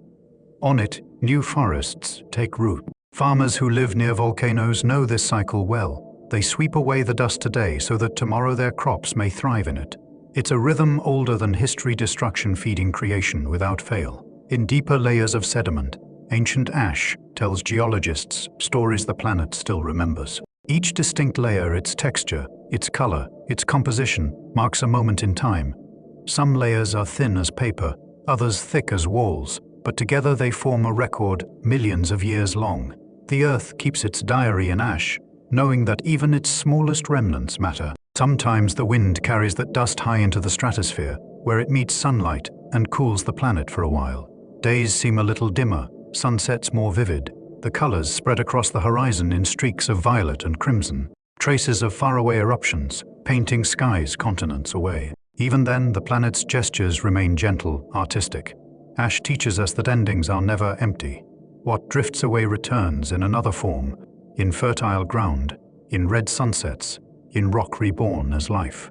Each grain is a reminder that nothing is lost, only changed. So the next time you see dust in sunlight, watch how it moves, slow, suspended, graceful. Somewhere in that drift is the same motion that carried volcanic ash across the world. The quiet persistence of matter, floating, falling, and settling again into peace. Every eruption ends the same way, not with a final burst, but with a soft exhale. The smoke thins, the glow fades, and the earth begins to cool. What follows is a silence so wide, it seems to stretch beyond sound itself. It is not absence, it is completion. The planet has spoken and now rests, the way lungs pause between breaths. In the hours after an eruption, heat lingers like memory. The ground radiates faint warmth. The air trembles with residual shimmer, and tiny stones crackle as they shrink back into solidity. You might expect noise, yet the world is still. Birds wait on distant branches. Animals listen. Even the wind slows, as if honoring the mountain's exhaustion. This hush feels sacred, a rare kind of quiet born only from transformation. If you were to walk across a fresh lava field, the soles of your shoes would register the warmth beneath, but you'd hear almost nothing, just the occasional soft pop of cooling rock or the whisper of steam escaping through new cracks. The landscape looks frozen in motion, its waves of black stone curved and rippled like fabric. This stillness is the pause of creation itself, art just finished and left to harden. In ancient stories, people describe this calm as the volcano sleeping again. They imagine the fire retreating deep into the earth, curling up like an animal in its den. Some left offerings at the edges of flows, bowls of water, handfuls of grain, as gestures of respect for the force that had both frightened and nourished them. They understood what science later confirmed, that the same heat capable of erasing a valley also builds it anew. Days later, when rain begins to fall, the silence deepens, rather than breaks. Droplets hiss against the warm ground, releasing tiny clouds of steam. The smell that rises is unmistakable: wet minerals, clean air, the scent of the world being rinsed. Water meets fire, and for a while, balance becomes visible. It's the planet's equivalent of cooling tears, soft and necessary. Photographers who visit these places often say the same thing. It's the quiet that moves them most. The light reflects off new rock in muted shades of bronze and gray, and the horizon wavers slightly in the heat. The landscape seems endless, but the atmosphere is intimate. You can hear your own breath echo against the cooled surface, each exhale blending with the Earth's. In that shared stillness, you realize that eruption and peace aren't opposites. They're parts of one motion. Without the release, the calm would never arrive. The planet teaches that lesson gently, repeating it in every eruption, every storm, every tide. What rises must settle. What builds must rest. What speaks must pause to listen. Weeks or months later, life begins to return. Seeds carried by wind find shelter in cracks. Moss spreads like green smoke over black stone. Insects arrive first, then birds, then the slow persistence of roots. The silence gives them space. It's not emptiness, it's invitation. Out of what seems lifeless comes the start of something new. At night, when the stars reappear above a cooled volcano, the sky feels closer than before. The same clouds that once carried ash now drift peacefully across the moon. The mountain, still faintly warm, holds its shape in shadow, majestic, quiet, content. Its heartbeat has slowed again. The air is filled with the kind of calm that asks for nothing, demands nothing, simply feel. This is the silence after fire, not mourning, not fear, but the sound of balance restored. The planet has taken a deep breath and released it, reminding us once more that even in endings, there is rest, and in rest, renewal. After the fires subside and the silence stretches across the land, the earth begins its longest breath. The exhale that follows creation. Heat seeps outward through layers of rock, dispersing into air and water. Steam drifts like thought, curling into clouds that will fall again as rain. What was once trapped deep within the crust now mingles freely with wind and tide. This is nature's exhale, the completion of a circle older than memory. If you stand near a volcano weeks after its last eruption, you can still feel this breath. The ground may look cool, yet wisps of vapor rise from cracks, carrying the faint scent of minerals and warmth. The air shivers slightly above them, as though the horizon were breathing. The volcano isn't restless. It's releasing the last of its energy gently, the way a sleeping body sighs without waking. This exhale is subtle, patient. The gases that escape carbon dioxide, sulfur, water vapor spread thinly through the atmosphere, feeding plants, shaping clouds, balancing pressure. Each molecule joins the air we share, traveling the globe in invisible routes. It's humbling to realize that the breath leaving a mountain today may be the air you inhale tomorrow. Even stillness connects everything. Rivers often form along these cooling slopes, carrying minerals into the valleys. The water runs clear at first, then turns faintly milky as it gathers new elements. Those minerals feed the soil downstream, enriching faraway plains and deltas. Every exhale of the planet leaves nourishment behind. The balance between fire and water ensures that what burns also heals. In Iceland, after an eruption ends, the landscape steams for months. Locals walk between columns of mist that drift across black sand, the air warm against their faces while snowflakes fall from above. They call it the land breathing. To watch it is to see rhythm made visible, heat rising, cold descending, each part of the atmosphere exchanging gifts. The contrast feels soothing, almost musical. Elsewhere, in tropical places like Indonesia or Hawaii, the exhale fills the air with a low haze. At dawn, sunlight filters through it, turning gold and soft. Birds emerge from the forest, calling gently. The world looks newly made, washed clean by its own breath. Farmers know that soon the soil will be fertile again, that life always follows warmth. They do not rush it. They understand that every exhale needs its pause. From above, satellites observe these remnants of heat fading across the planet's surface. The glow dims but never disappears entirely. It shifts, moving through currents of the atmosphere, through water, through the bodies of living things. The cycle never stops. It only changes form. Energy, once magma, becomes warmth in ocean waves, then humidity in the air, then rain on leaves. In that endless motion lies the planet's serenity, a perfect exhalation without hurry. At night, when the last wisps of steam drift upward, they catch the starlight and shimmer briefly before fading. The mountain darkens, the air cools, and peace deepens. Somewhere inside, the magma chamber contracts slightly, relieved of its burden. The planet rests, quiet but awake, aware of its own rhythm. What remains on the surface rock, ash, mineral, silence, is only the evidence of that long, graceful breath. You can feel it even now if you close your eyes, the warmth moving outward, the air circulating softly around you. The same process that shapes mountains shapes your breathing too, pressure and release, warmth and calm, energy and rest. The volcano, the ocean, and the human body all live by this pattern. The universe itself expands and exhales in the same way. Nature's exhale is not the end of the story. It's the pause that makes everything possible. The planet has let go, and in its letting go, it teaches us how to do the same. The world sighs, and in that sigh, life begins again. When the earth finishes its exhale, quiet spreads across the new landscape. The rock is still warm beneath the cooling air, the colors deep and shifting, from charcoal gray to violet, to the faint rust of oxidized minerals. Steam lifts lazily from small vents, twisting upward until it disappears. What was once a river of molten stone now lies still, sculpted into ripples and waves, as if the ocean had momentarily turned to glass. In this silence, the planet's newest land begins its slow awakening. To most eyes, it seems lifeless. No trees, no grass, only rough terrain stretching toward the horizon. Yet within that apparent emptiness, chemistry is quietly at work. Rain falls and seeps through cracks, mixing with ash to form thin films of clay. Wind carries dust, salt, and spores. The first lichens arrive, small gray patches that can live where nothing else can, feeding on light and mineral. They take hold on the cooling lava, breaking it down grain by grain. Each one is a tiny pioneer, writing the first green lines on black stone. In the months and years that follow, moss begins to spread, softening the sharp edges. Rainwater gathers in hollows, reflecting the sky like mirrors. Insects appear, riding the wind from distant forests. They find shelter in the cracks, feeding on the moss and leaving behind nutrients for what will come next. The transformation is slow, deliberate, almost invisible life, reassembling itself in the patient rhythm of the earth.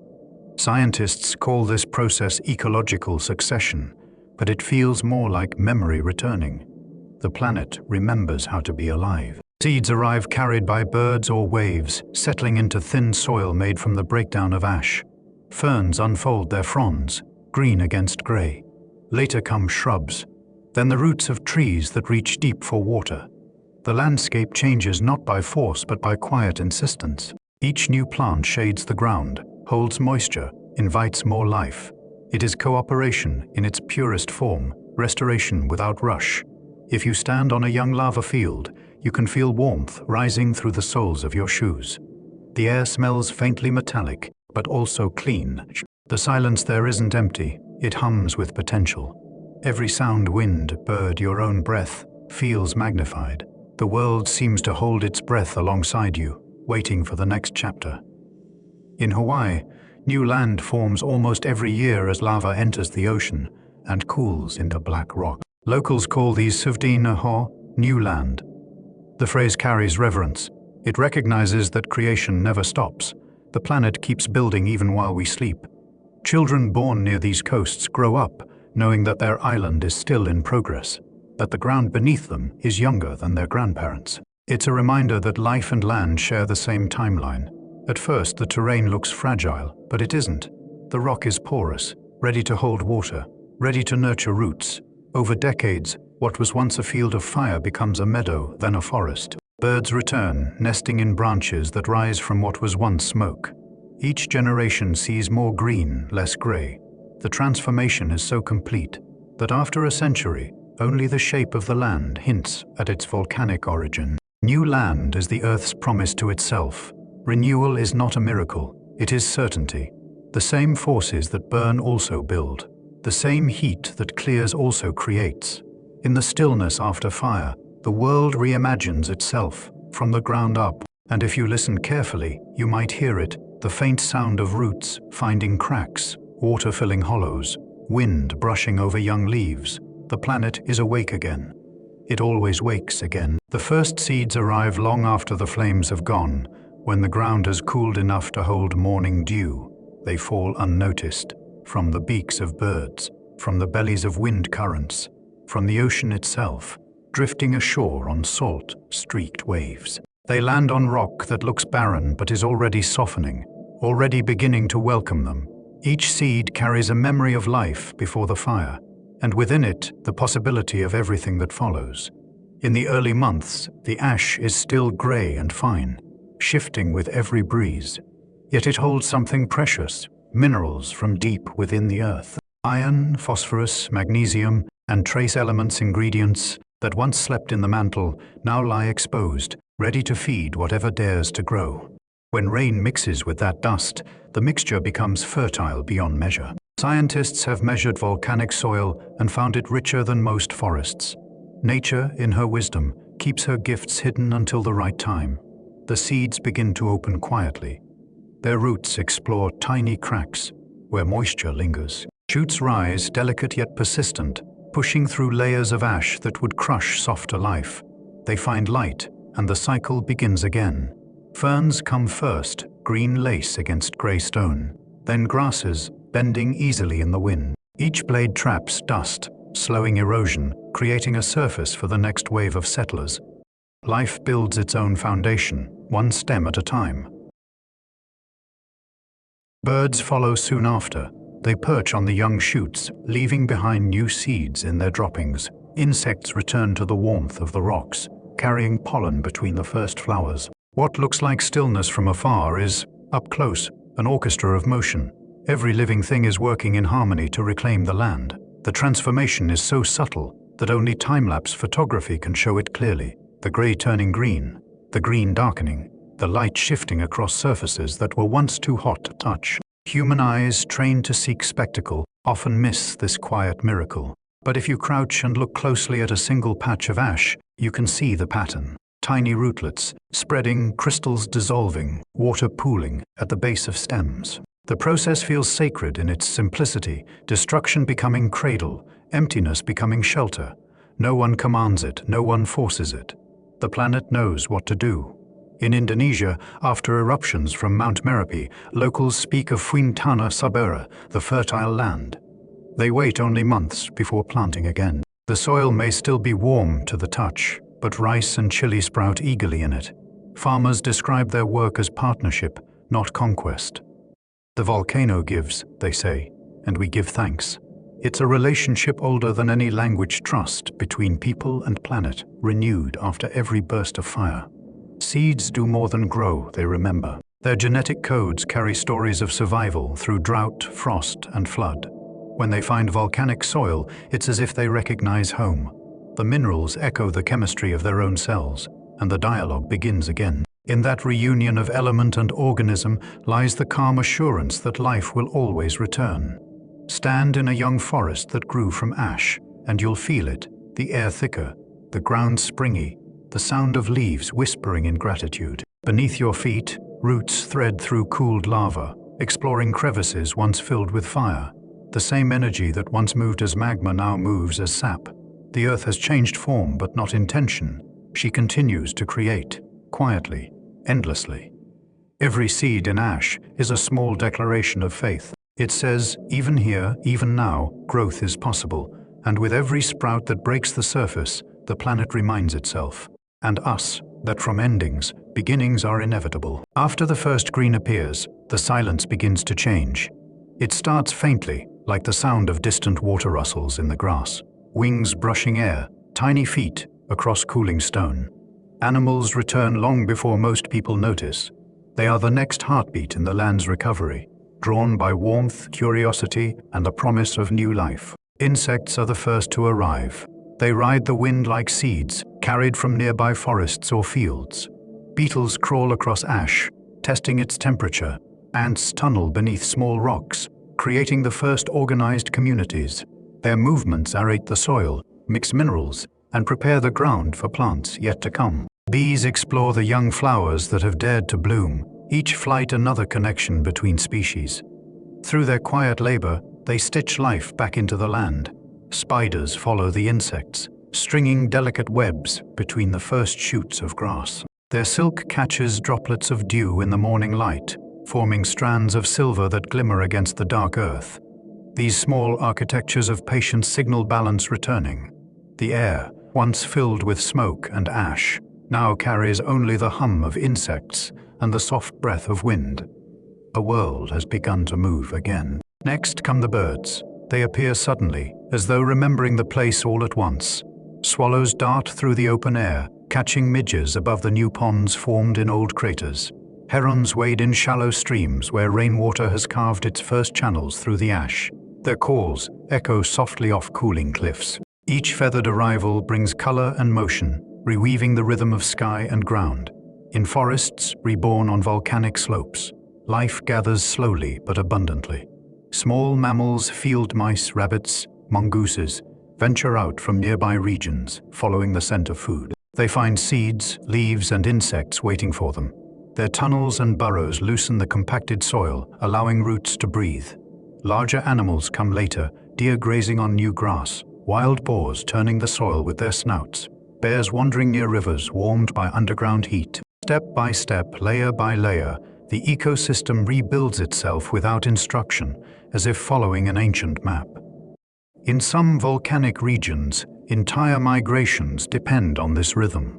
On the slopes of Mount St. Helens, elk returned only a few years after the eruption, their hoofprints marking trails between fields of ash and young firs. In the Galapagos, marine iguanas crawl over black lava to feed on algae that now grows along the waterline. Even in Iceland's harsh lava fields, Arctic foxes trace paths through moss that has barely begun to form. These creatures don't reclaim the land, they remind it of what it was made for: motion, connection, and calm persistence. At night, under a sky newly cleared of ash, the sounds continue. Crickets sing where silence once reigned. Frogs gather in the shallow pools that reflect the stars. Owls glide low across the ground, their wings cutting through cool air without sound. The land listens, responding with its own quiet music, the drip of condensed steam, the crack of cooling rock, the distant murmur of a river that didn't exist a decade ago. The return of animals completes the planet's breath. Where magma once flowed, muscles now move. Where fire once roared, wings now flutter. The exchange is seamless, energy transformed but never lost. Life, in all its forms, follows the same instruction the Earth has always followed. Rise, adapt, rest, begin again.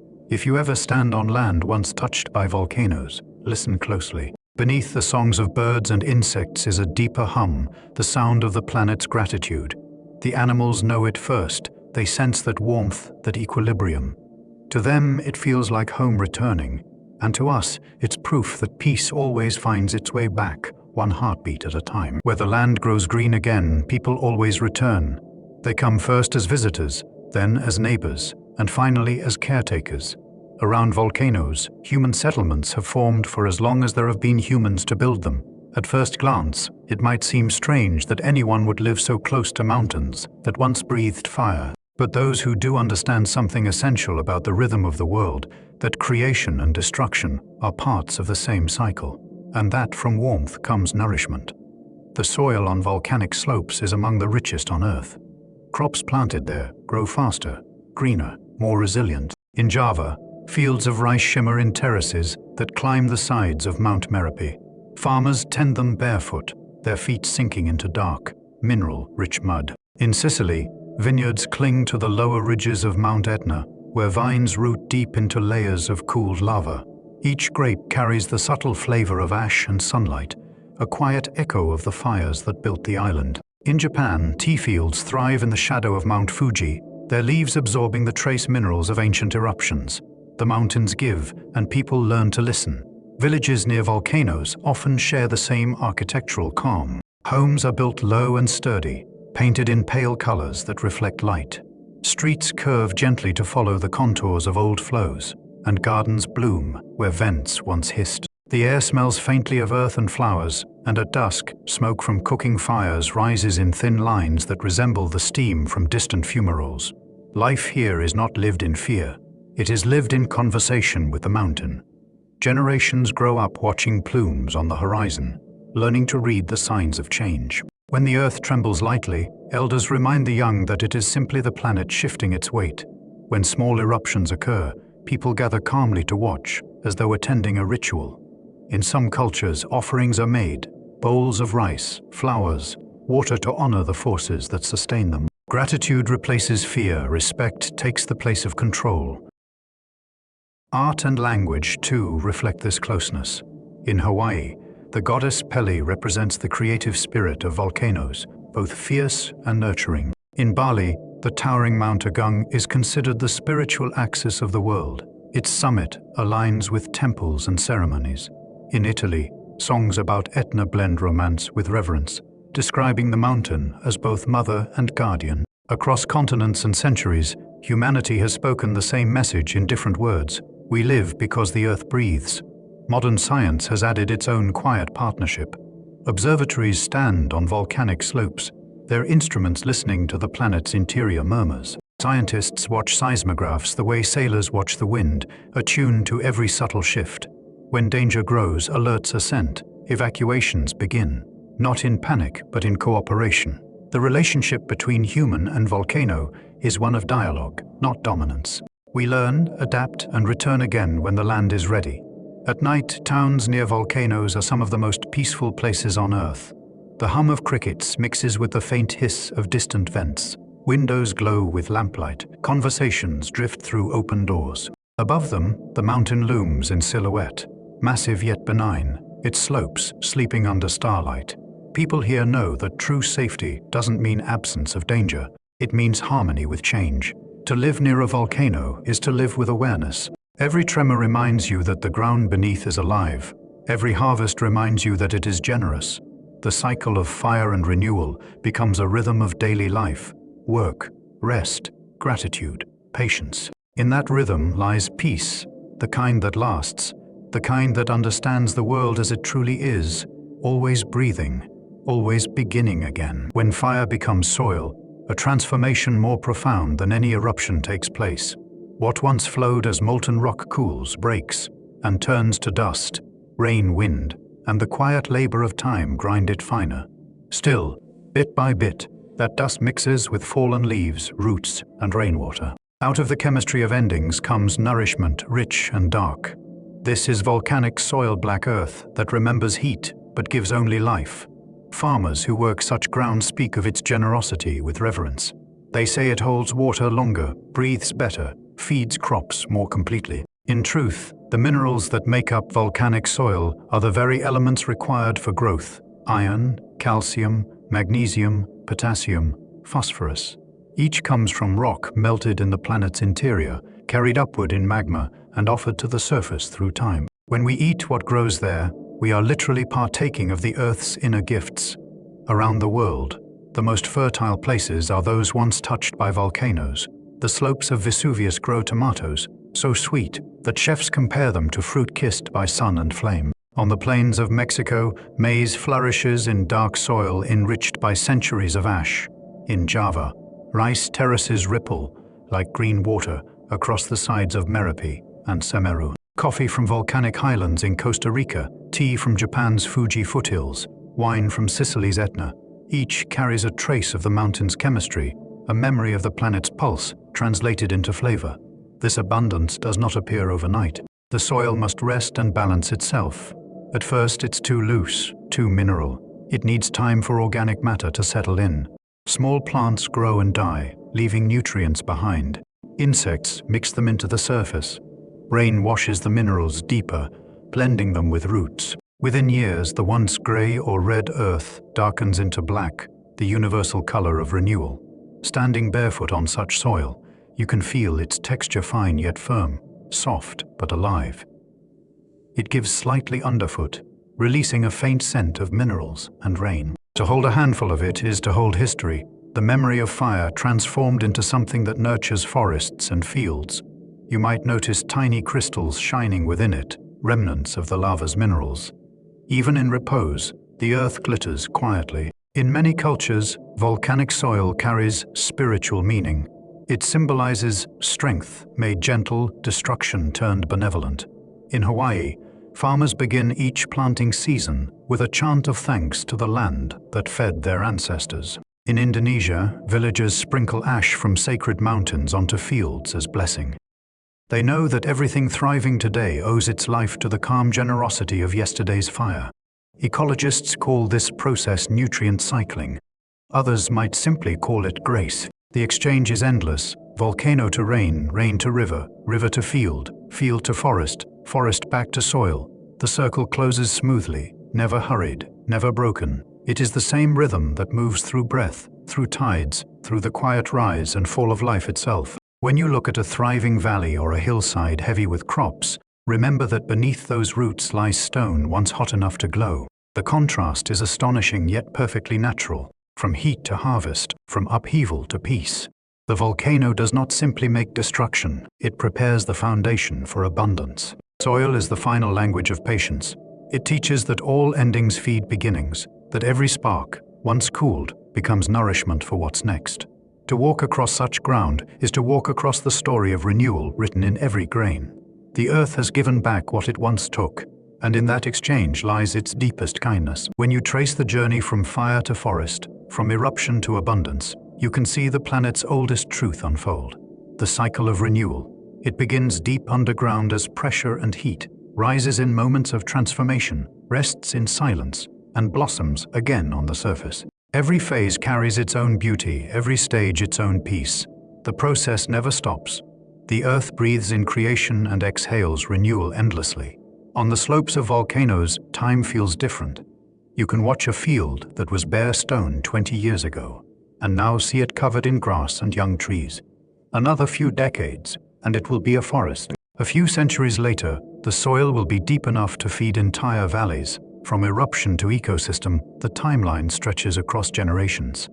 People who plant seeds there know they may never see the full forest, but they plant anyway because the land remembers.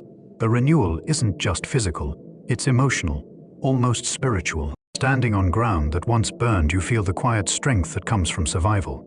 The earth doesn't rush its healing, and neither should we. It shows that recovery can be gradual, steady, and inevitable.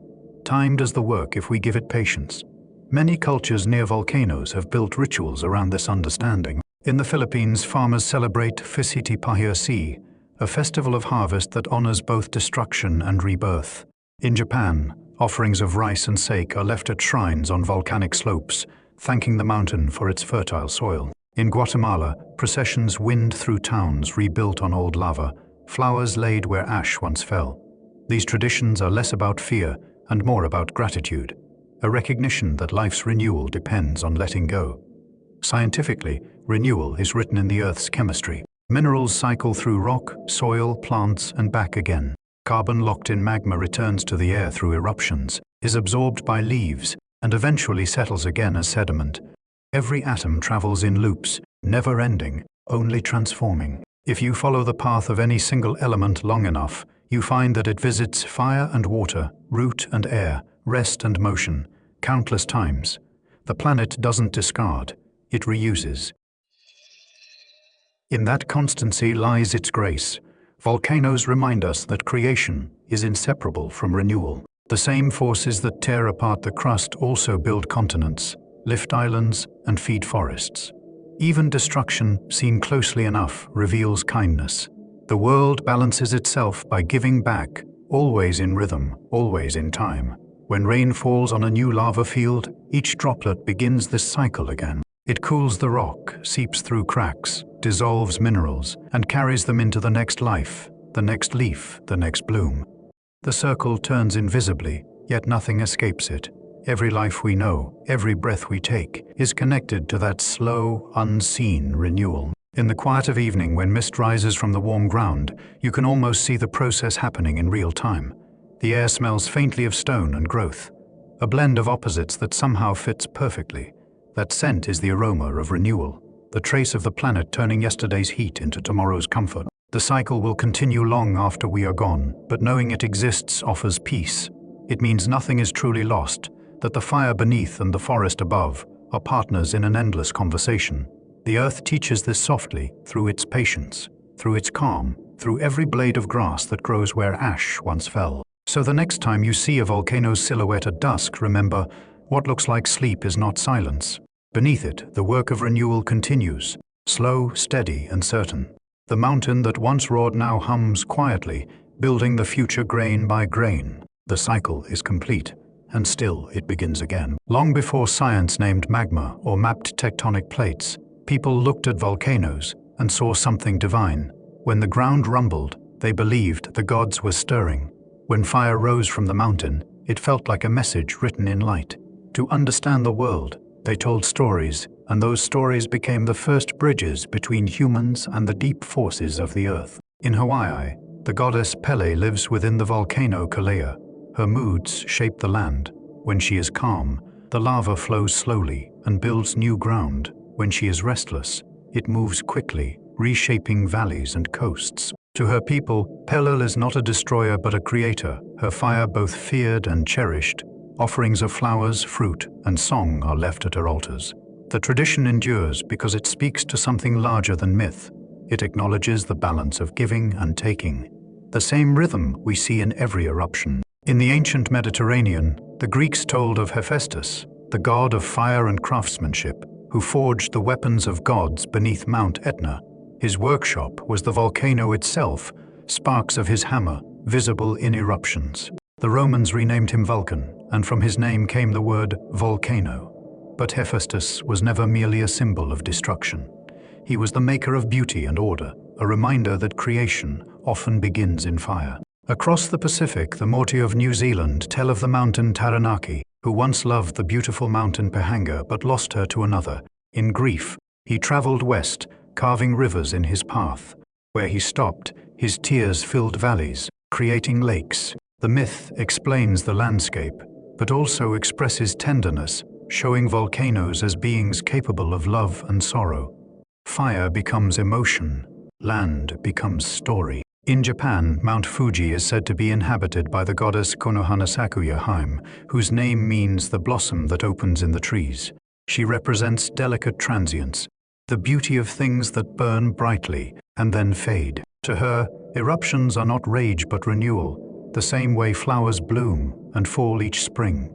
Pilgrims have climbed Fuji for centuries, not to conquer it, but to pay respect to the calm power beneath its snow. Even in Iceland, where volcanoes rise under glaciers, old sagas speak of mountain spirits, guardians who sleep beneath ice and wake only when balance is broken. People there light candles during eruptions, not in fear but in recognition. The land is alive and keeping its ancient promises. Every culture that lives close to fire learns reverence. They give the volcano a name, a personality, a place in their story. They do not separate themselves from it. They belong to it. Myths endure because they hold emotional truth, that what is powerful can also be gentle, and that creation and destruction are siblings, not enemies. Modern knowledge hasn't erased these stories, it has deepened them. We now know about convection currents and gas expansion, yet the wonder remains the same. The science explains the how, but the myths still answer the why. The meaning. Why does fire rise? Because life must continue. Why does the earth tremble? Because it breathes. Why do we watch in awe? Because deep down we recognize ourselves in its rhythm. When people tell these stories today, they are not speaking only of gods. They are honoring a shared language between humanity and the planet, a language of respect, gratitude, and humility before forces that create the ground beneath our feet. Whether we call it Pele, Hephaestus, or simple geology, the message is the same. The fire within the earth is not apart from us. It is the same spark that builds, imagines, and renews the sacred heat of existence itself. Everywhere on earth, people have lifted their eyes to mountains and felt something larger than themselves. It is in the shape, the height, the silence. A mountain doesn't speak, yet it holds the power of 1,000 voices. Among them, volcanoes stand apart. They are not just stone, they are alive, breathing warmth through the crust. It is no wonder that so many cultures call them sacred, seeing in their strength the presence of something eternal. In Japan, Mount Fuji rises in perfect symmetry, snow at its crown, forests at its feet.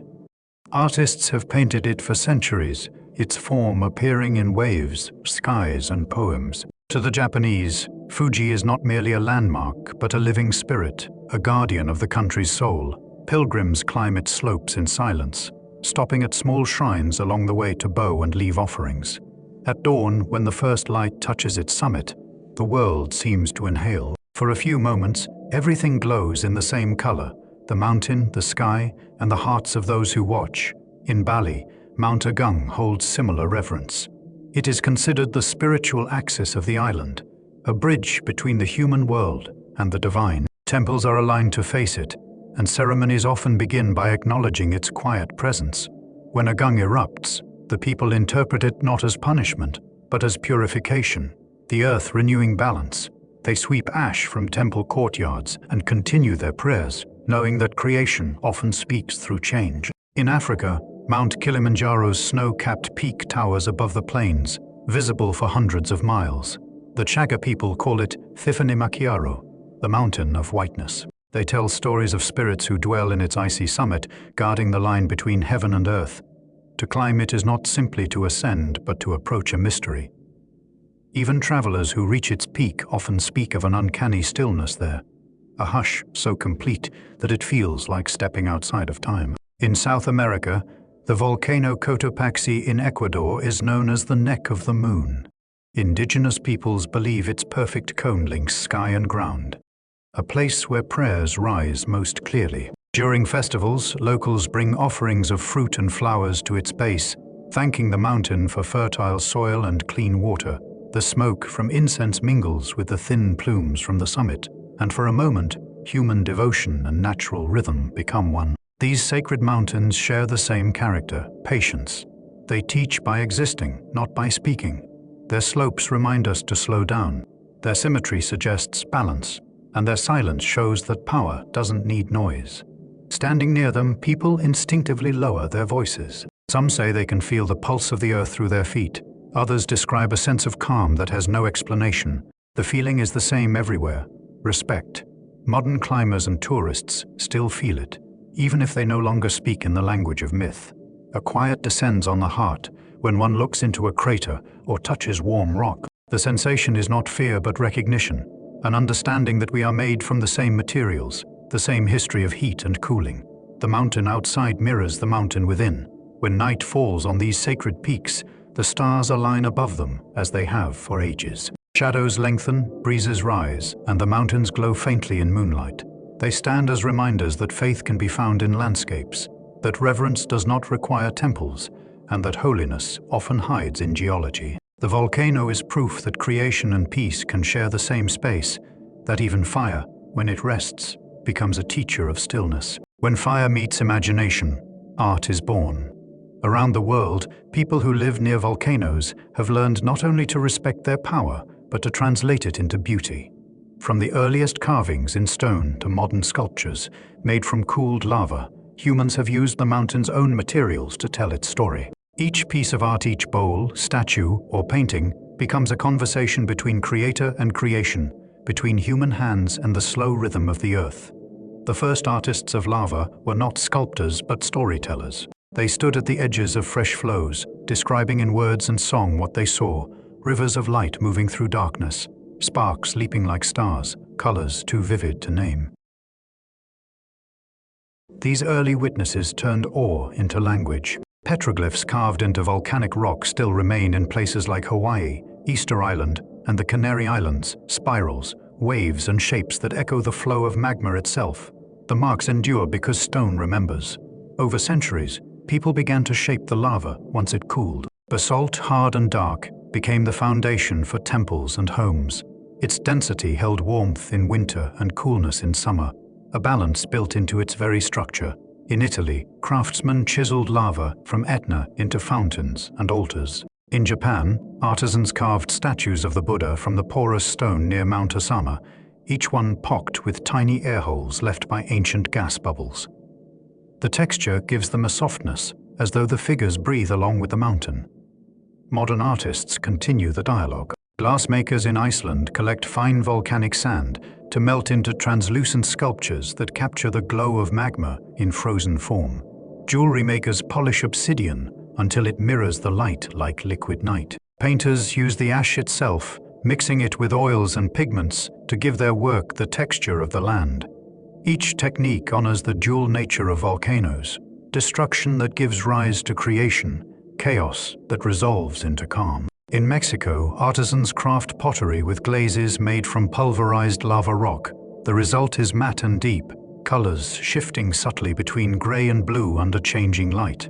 In Hawaii, dancers interpret Pele's movements in hula, each gesture representing the sway of molten rock, the rhythm of eruption, the settling of land into stillness. Through their bodies, they express the patience of geology in the language of grace. To create from lava is to collaborate with time. The materials are born from processes far older than humanity, yet they respond readily to human touch. Sculptors often say that cooled lava carries a memory. It chips differently, hums under the chisel, almost guiding the tool. Perhaps the rock remembers movement and welcomes it again. In shaping it, the artist participates in the volcano's endless cycle of transformation, molten to solid, silent to spoken. Hidden to shared, there's a quiet poetry in turning what once destroyed into something that comforts or inspires. A statue carved from basalt might rest in a garden, moss gathering on its shoulders. A piece of obsidian jewelry may catch the sun on someone's wrist. Each object extends the volcano's presence into daily life, reminding us that the raw and the refined can coexist gently. Art from lava is not about taming nature, it's about understanding it. To shape the remnants of fire is to acknowledge both its ferocity and its peace. It's a way of saying that beauty is never lost, only transformed. The mountain gives its materials freely, the artist listens, then answers with hands and heart. In that exchange lies harmony, the same balance that cools lava into stone and turns silence into song. Across the world, countless communities make their homes where the earth's warmth hums beneath their feet. From the rice terraces of Indonesia to the vineyards of Sicily, people live side by side with volcanoes, not in defiance, but in partnership. Theirs is a relationship built on trust, observation, and deep respect, an understanding that the mountain gives as much as it takes. In Java, villages spread along the slopes of Mount Merapi. Farmers plant crops in soil so rich that even after an eruption, fields turn green again within months. The people here know the mountain's moods by scent, by sound, by color. When the summit glows faintly at dusk, they know to gather the harvest early. When the ground trembles softly, they listen rather than panic. Merapi is not an enemy, it is a neighbor, sometimes loud, always present, and ultimately generous. In Iceland, whole towns sit along geothermal fields, where hot water rises naturally from the ground. Pipes carry that warmth into homes, schools, and greenhouses. Snow falls outside, but tropical flowers bloom within glass walls, their petals open to heat, born from magma.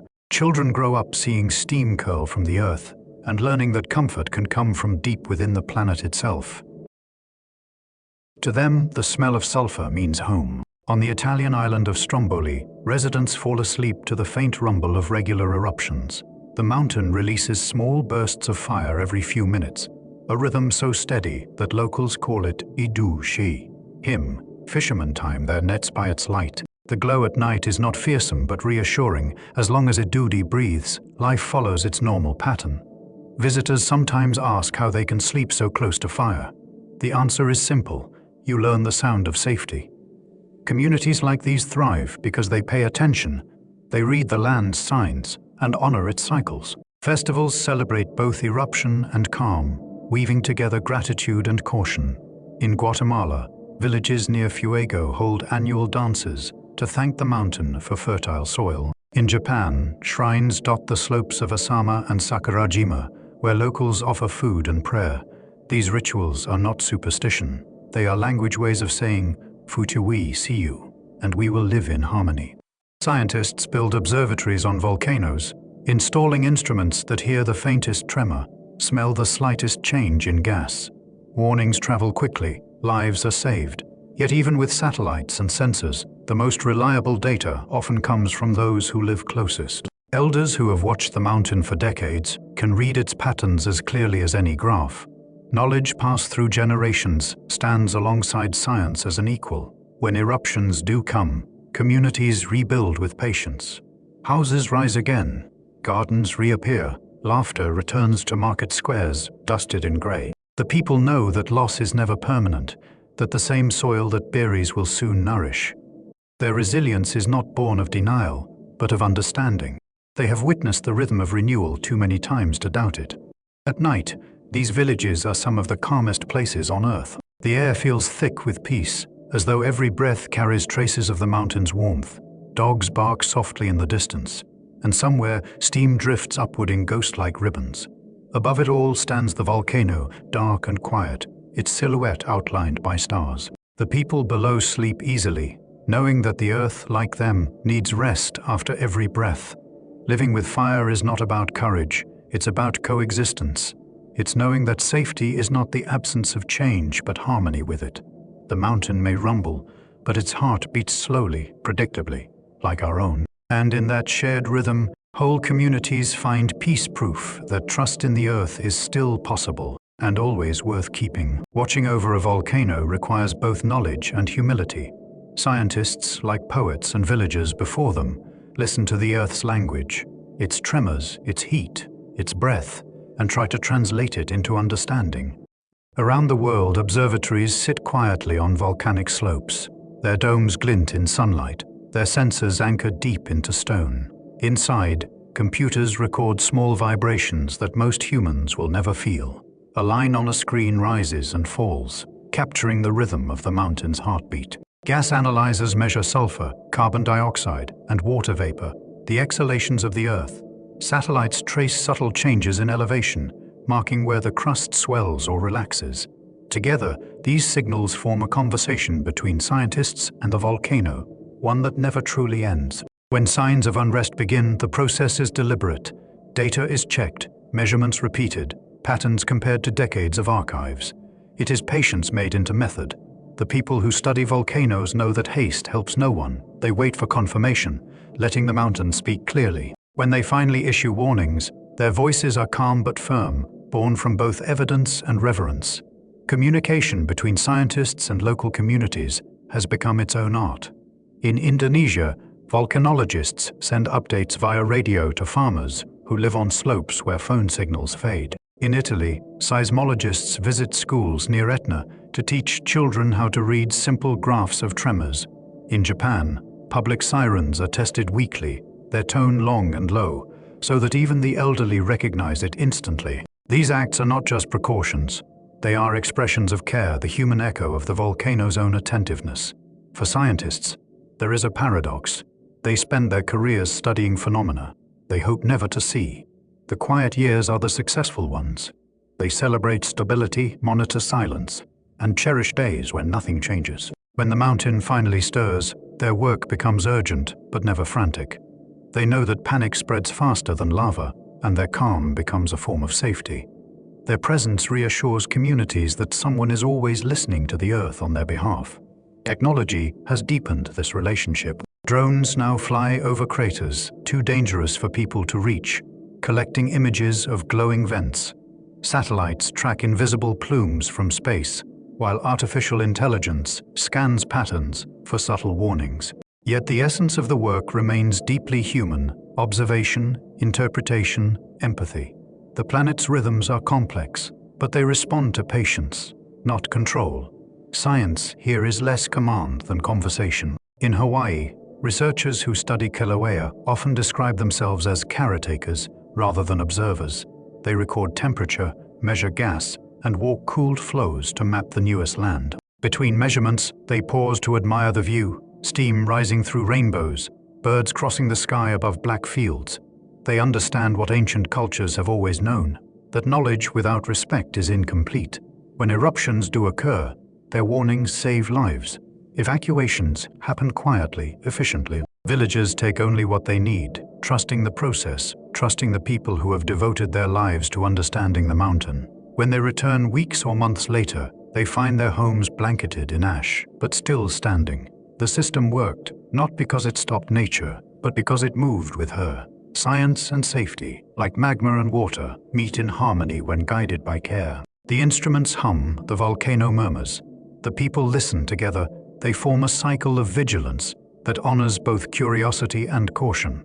It is the modern expression of an ancient truth, that peace comes not from silence, but from understanding. Every graph, every gas sample, every long night spent watching screens under starlight, each act is a kind of prayer, quiet and consistent, offered to the living world. Through science, we continue the oldest tradition there is, learning to listen, learning to trust, and learning, always, to stay in rhythm with the earth. Beneath every human story, the planet keeps its steady rhythm. The same heartbeat that stirs magma in the mantle also moves through oceans, forests, and the quiet chambers of our own lives. We like to think of ourselves as separate from nature, builders, thinkers, dreamers. But in truth, we are continuations of it, expressions of the same energy in a different form. Volcanoes remind us of that connection in ways both humbling and beautiful. When we listen to the earth, truly listen, we can hear the faint pulse beneath our feet. Seismographs make it visible, but our bodies recognize it too. The slight vibration after a distant quake, the low resonance of thunder rolling across mountains, the hush before rain. These are not intrusions on human life. They are reminders that we belong to a living world. The warmth we feel from sunlight is the same warmth that glows inside the planet. The breath we take is filled with gases once exhaled by volcanoes eons ago. In every sense, we are made of Earth's long exhalations. Consider this: every atom in your body was forged by heat. Some formed in the hearts of stars, others in the molten layers beneath the crust. The calcium in your bones, the iron in your blood, the silica in your cells, all were once part of stone and fire. The volcano's chemistry and ours are nearly the same. We are not visitors here. We are participants in the same ongoing experiment of balance and transformation. When people gather near volcanoes, scientists at observatories, villagers at festivals, travelers drawn by wonder, they often describe a feeling that words can't quite hold. It's not fear, though awe is there. It's not serenity, though peace is strong. It is recognition. In the glow of a crater or the warmth of volcanic soil, they sense a mirror held up to their own existence. The slow accumulation of pressure, the release, the renewal. The mountain lives by the same pattern we do: inhale, exhale, rest. Communities that live with volcanoes understand this intuitively. Their lives unfold in tune with the land's rhythm, harvest following eruption, calm following noise.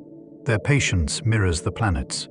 They know that cycles can't be rushed, that peace doesn't mean stillness, but cooperation. The mountain's lesson is one of humility, to exist fully without claiming control. In moments of global quiet, when ash dims the sunlight, when the wind carries the scent of new earth, the world seems united under one shared breath. Borders disappear in the face of the planet's vast continuity. We realize that the same mantle flows beneath every nation, the same crust supports every step, the same sky receives every plume. Volcanoes, in their deep simplicity, remind us that division is an illusion. The Earth is one body, and we are cells within it, moving together toward balance. The more we understand, the more connected we become. Science, art, and faith converge here, each one an attempt to listen more closely, to honor the pulse that sustains us. We measure it in vibrations, paint it in colors, describe it in stories, and yet the truth remains wordless. It's the sound we fall asleep to each night, the vibration that keeps oceans from freezing and forests from fading. It is both silence and song, the heartbeat of home. So when you think of volcanoes, think also of yourself.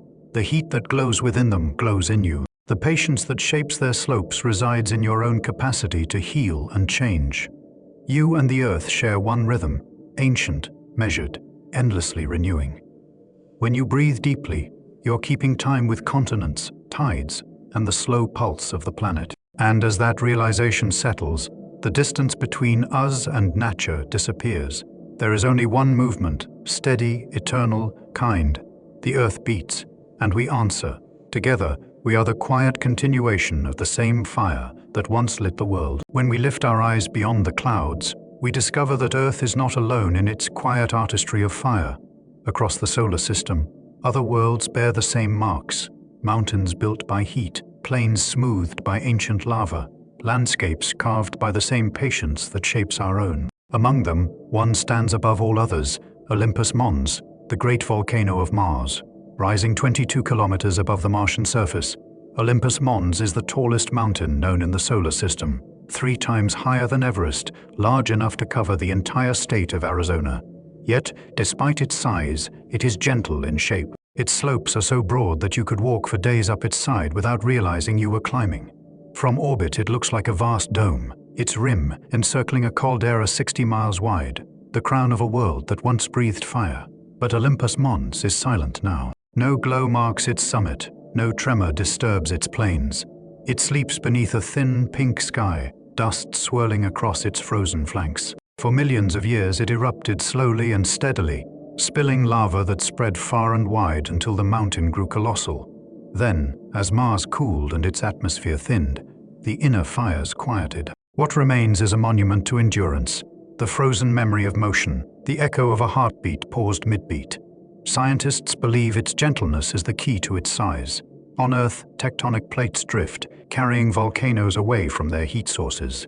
On Mars, the crust stood still. The same hotspot fed Olympus Mons for eons, layering flow upon flow until it reached its impossible height. Each layer cooled peacefully, one on top of another, until the mountain became less an eruption and more a meditation, a slow building upward, patient and unbroken. If you stood on its summit, the horizon would curve visibly away beneath you. The sky would be dim, tinted salmon by dust, and the sun a smaller, softer disk than on Earth. Silence there would be absolute. Even the wind, thin as breath, would make no sound. You might look down and see faint streaks where ancient lava once flowed, pathways frozen mid-motion. They resemble the rivers of Pahoehoe we see in Hawaii, except that here they've been still for tens of millions of years. The planet exhaled once, then stopped. Though Olympus Mons is quiet, it tells a story that is anything but lifeless. Beneath its calm surface lie clues about the inner heat of Mars, about whether the planet once had a molten heart, like ours. Each ridge, each collapsed crater, each channel is a sentence in that story, waiting to be read. Robots and orbiters trace these words now, sending them back across space data translated into wonder. To imagine standing there is to imagine peace on a planetary scale. The air may be cold and thin, but the view stretches endlessly, the red plains glowing in the light of a distant sun. It's the same feeling one has at twilight on Earth, looking out from a quiet volcano, the sense of being surrounded by something vast, benevolent, and beyond hurry. Olympus Mons shows that fire and stillness can coexist even across worlds. Its slopes are ancient prayers, its summit a memory of creation's breath. Though no sound reaches us from Mars, the mountain speaks in form and shadow. It tells us that every world, when it breathes, follows the same rhythm: rise, release, rest.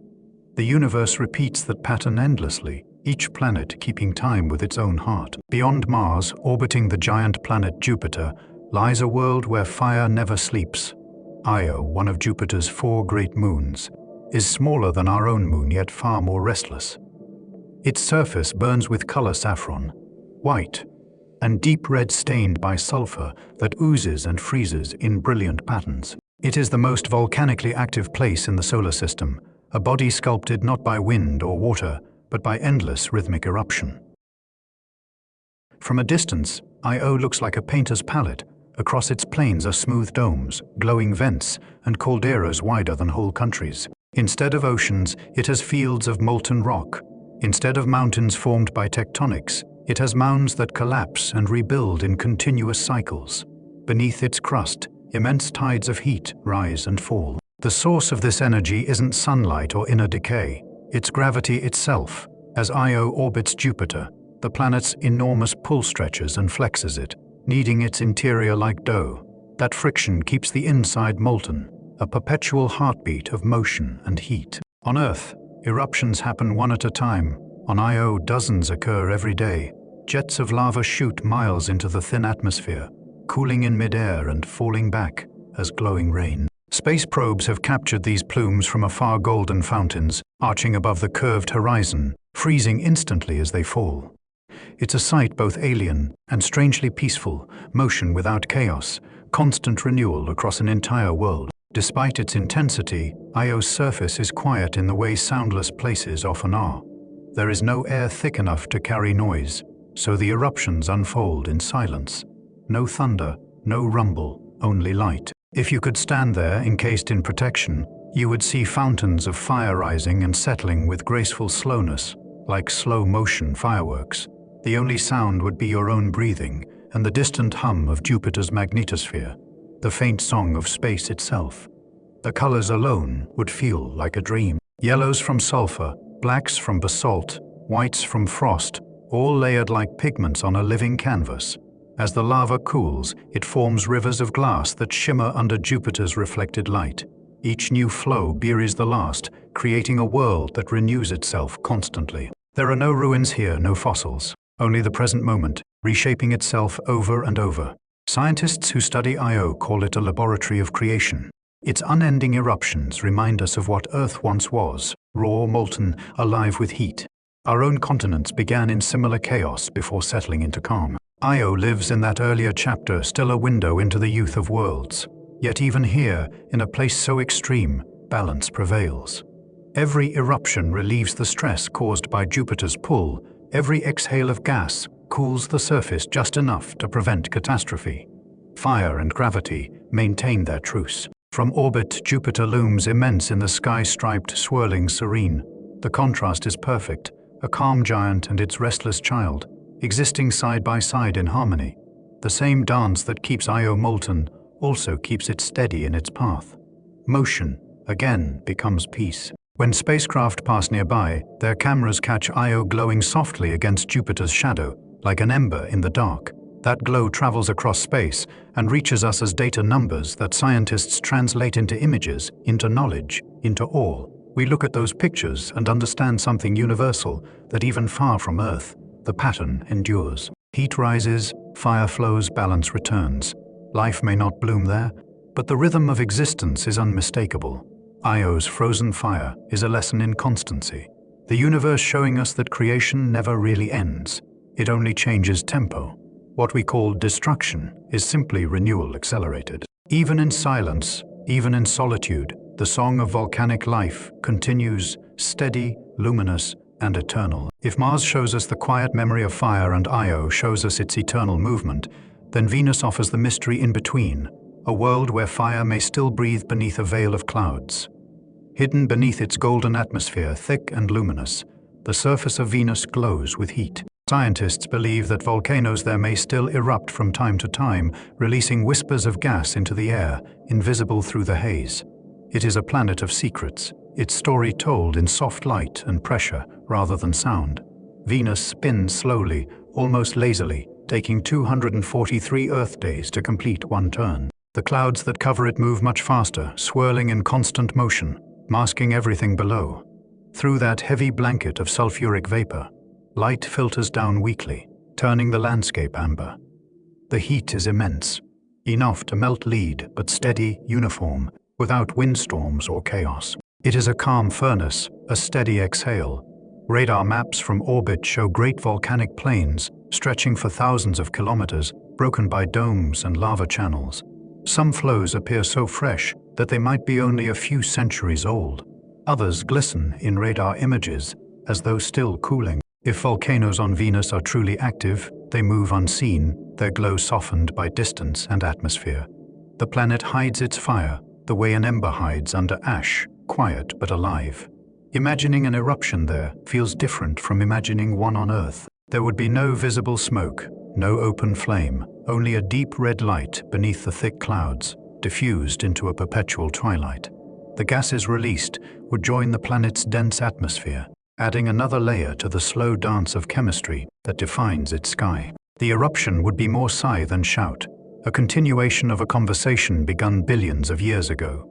Scientists have found evidence that Venus once had oceans, and perhaps a gentler climate, but its warmth grew, the water vanished, and what remained was a world where rock and air reached a perfect equilibrium of pressure and heat. It became a place where change happens quietly, where surface and atmosphere blend into one another like breath and body. Even now, radar data suggests that some regions expand and contract over timeland, rising and settling as if the planet itself were breathing. To some, Venus seems inhospitable, but to others, it feels strangely peaceful. It is a planet that has reached balance in its own extreme way. The same volcanic processes that would destroy life here instead maintain stability there, keeping its crust renewed and unbroken. Every mountain, every plain, every glowing fissure contributes to the steady hum of continuity. Poets once called Venus the morning star, the brightest light in our dawn sky. From Earth, its radiance has inspired songs, myths, and the idea of love itself. It seems fitting that beneath that gentle light lies a world of warmth, fiery, hidden, and constant. Love and lover share the same qualities: pressure, persistence, and glow. If you could float above the surface in a ship protected from heat, you'd see an endless horizon of soft gold and deep red, as if the whole planet were lit from within. The clouds would move around you like slow rivers of light. The ground below would shimmer faintly, neither solid nor liquid, alive in temperature but tranquil in motion. Venus doesn't rage, it endures. It teaches that intensity and serenity can live together, that even great heat can find stillness. When you next see Venus shining low over the horizon, remember what lies beneath that glow, a world both fierce and calm, where fire is not enemy, but essence. Its light reaches us across space every morning and evening, a soft reminder that even behind veils, warmth persists, eternal and kind. When you look up at the moon on a clear night, you can see its history written in shadow and light. The dark patches, those smooth plains that form the shape of faces and oceans in our imagination, are not seas of water, but seas of stone. They are the lunar Southern Maria, vast fields of solidified lava that once flowed across the moon's surface billions of years ago. Long before it became a symbol of silence, the moon was alive with fire. Scientists believe that in its youth, the moon's interior was hot enough for magma to rise through cracks left by meteor impacts. The flows spread wide and shallow, filling craters and basins, cooling slowly into the dark basalt we see today. The last eruption may have ended around 1 billion years ago, so distant in time that even mountains have barely changed since. What remains is a portrait of stillness after movement, a planet's memory of fire frozen forever in light. Viewed through a telescope, these ancient lava plains appear smooth and calm, like lakes at dusk. Mare Tranquillitatis, the Sea of Tranquility, earned its name long before Apollo 11 landed there. But the name fits perfectly. It is a place where the heat of creation has been replaced by the peace of endurance. The surface glows softly under sunlight, silver, grey by day and luminous white by night. Every grain of dust there is glassy, formed by the quick cooling of molten rock, each one a tiny mirror reflecting the sun's patience. If you could walk on the moon and run your hand across that basalt, it would feel like fine powder over hard stone, brittle, dry, but delicate in its own way. The airless stillness would amplify every movement. Each step would send up clouds of dust that fall back silently, undisturbed by wind. Nothing erases footprints on the moon. What we leave there stays, preserved in quiet for eternity, just as the volcano's last breaths are preserved in the rock itself. The moon's lava plains taught humanity about its own origins. Samples brought back by astronauts revealed minerals nearly identical to those found in Earth's basalts, proof that our planet and its satellite once shared the same fiery beginnings. Every cooled flow, every hardened bubble of gas, is a reminder that the same processes shaping our world once sculpted another. The difference is only in time. The Earth continues to move and renew itself, while the moon has chosen rest. Looking at the moon now is like looking into a mirror that shows the past. Its dark plains whisper the memory of motion, not lost but paused. Each phase of light across its face is a slow reminder that stillness can follow creation without sorrow. The moon's serenity isn't lifelessness. It is the deep quiet that comes after long work completed well. In some ways, the moon's calm has influenced human imagination more than any volcano ever could. Poets see its surface and find peace.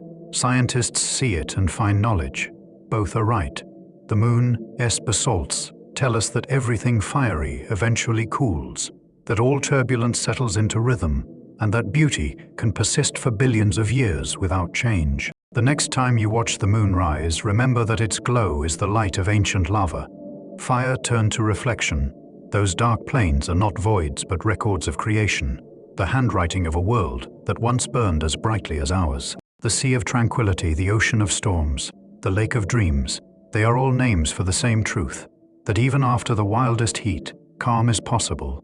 Above you, in that distant silence, the moon keeps its promise of stillness, carrying within it the softest echo of fire that once was. It reminds us that endings, when accepted with grace, shine forever in memory. Far beyond the reach of our spacecraft, orbiting stars we can see only as points of light, lie thousands of other worlds, exoplanets. Some are giants of gas, others small and rocky like our own. Though we may never touch their surfaces, the faint signals we capture tell us that many of them burn, breathe, and change just as Earth does. Among them are planets where volcanoes may glow across alien skies, adding warmth and motion to the cold reaches of space. Astronomers study these distant worlds by watching how their light flickers. When a planet passes in front of its star, the starlight dims for a heartbeat, then brightens again. Within that dimming lies a signature, traces of atmosphere, reflections from clouds, even the color of minerals on the surface. In some of these patterns, scientists have found clues of volcanic life, gases like sulfur dioxide and carbon dioxide appearing in bursts, the unmistakable sign of something venting from within. One such world is called 55 Cancri E, a rocky planet locked so close to its star that its surface may be molten. Astronomers believe it glows faintly red, its night side cooling, while its day side blazes like a sea of lava. Observations suggest waves of heat moving across it, as if the planet is exhaling. Though no one will ever stand there, the image is peaceful in its own way, a sphere wrapped in eternal sunset, quietly radiating light into space.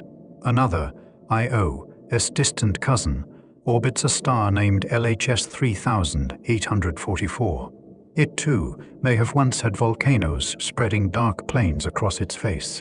There are worlds covered entirely in magma oceans, worlds with icy crusts, hiding underwater volcanoes that light frozen seas from below. Even gas giants, with no solid surfaces, may have cores that pulse with convection, stirring storms larger than entire planets. The universe, it seems, loves the pattern of rise, release, and rest. From our telescopes, we can hear these volcanoes or see their glow directly, but their stories reach us through starlight. Each flicker of brightness is a message that says, I am alive, I move, I change. Asterisk across light. Years we witness the same rhythm that shapes Earth, the patient expression of inner heat meeting outer calm. To know that this pattern exists everywhere is comforting. It means the universe shares a common language, one of breath and balance. If we could visit those distant planets, perhaps their volcanoes would look different. The colors might be blue or green, shaped by minerals unknown to us. Their skies might shimmer with crystals instead of clouds. Their lava might flow under alien constellations, reflected in seas of methane or ice. Yet even there, the motion would feel familiar, slow, deliberate, serene. Creation doesn't belong to Earth alone. It is woven into the cosmos itself. Astronomers sometimes describe the light from these worlds as ancient, photons that have traveled for centuries to reach us.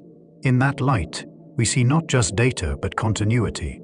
The same forces that warm our planet have warmed countless others. Each eruption, whether on Earth or a faraway world, is a spark in a vast, slow, burning universe.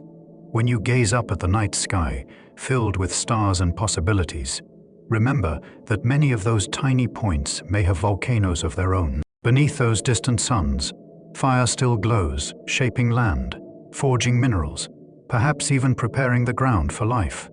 The cosmos breathes through them, each world exhaling its own quiet light. In that realization lies peace. We are part of something universal. Across distances we cannot travel, the same pattern unfolds. Heat, motion, release, renewal. Every world, no matter how strange, follows this cosmic rhythm, the heartbeat of creation itself. If we could step far enough back to see the universe as one living body, we would notice its pulse. Stars flare and fade, planets form and cool, galaxies spiral in graceful motion. Everywhere, heat moves from inside to out, from concentrated to dispersed, shaping everything we know. Volcanoes are small expressions of that same motion, a universal breath manifesting in stone. The universe breathes heat, and through that breath, it builds and renews itself endlessly. At the heart of every star, fusion burns quietly, joining atoms and releasing light. That energy radiates outward, warming planets, stirring atmospheres, awakening oceans.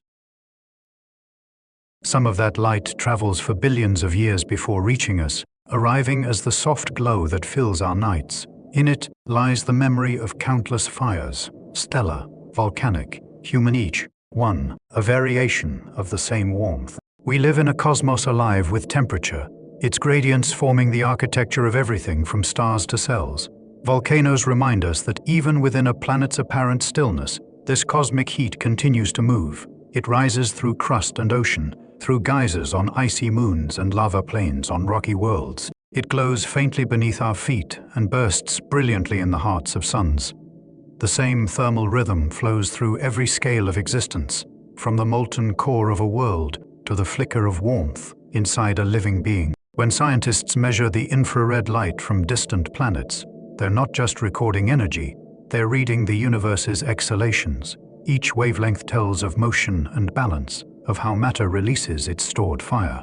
Some planets radiate steadily, their heat evenly spread. Others pulse gently, warming and cooling like living hearts. Across billions of light years, the same physics applies, the same equilibrium between containment and release. The cosmos itself obeys the law of peace through balance. Even cold regions, those dark stretches between stars, hold echoes of warmth. Within vast molecular clouds, tiny grains of dust absorb light, storing it for ages before releasing it again in invisible waves. The cycle continues everywhere, heat concentrating, spreading, resting. The universe, in its immensity, practices patience. Nothing wastes energy, it only changes form. When you look at images of distant galaxies, spirals of gold and blue, you're seeing frozen instants of that breathing. The bright centers are furnaces of creation. The dim arms are the cooled, resting edges. Between them lies transition, a cosmic version of the quiet zone between eruption and calm. From the perspective of eternity, everything burns and cools in rhythm. The pattern never stops, yet it never rushes.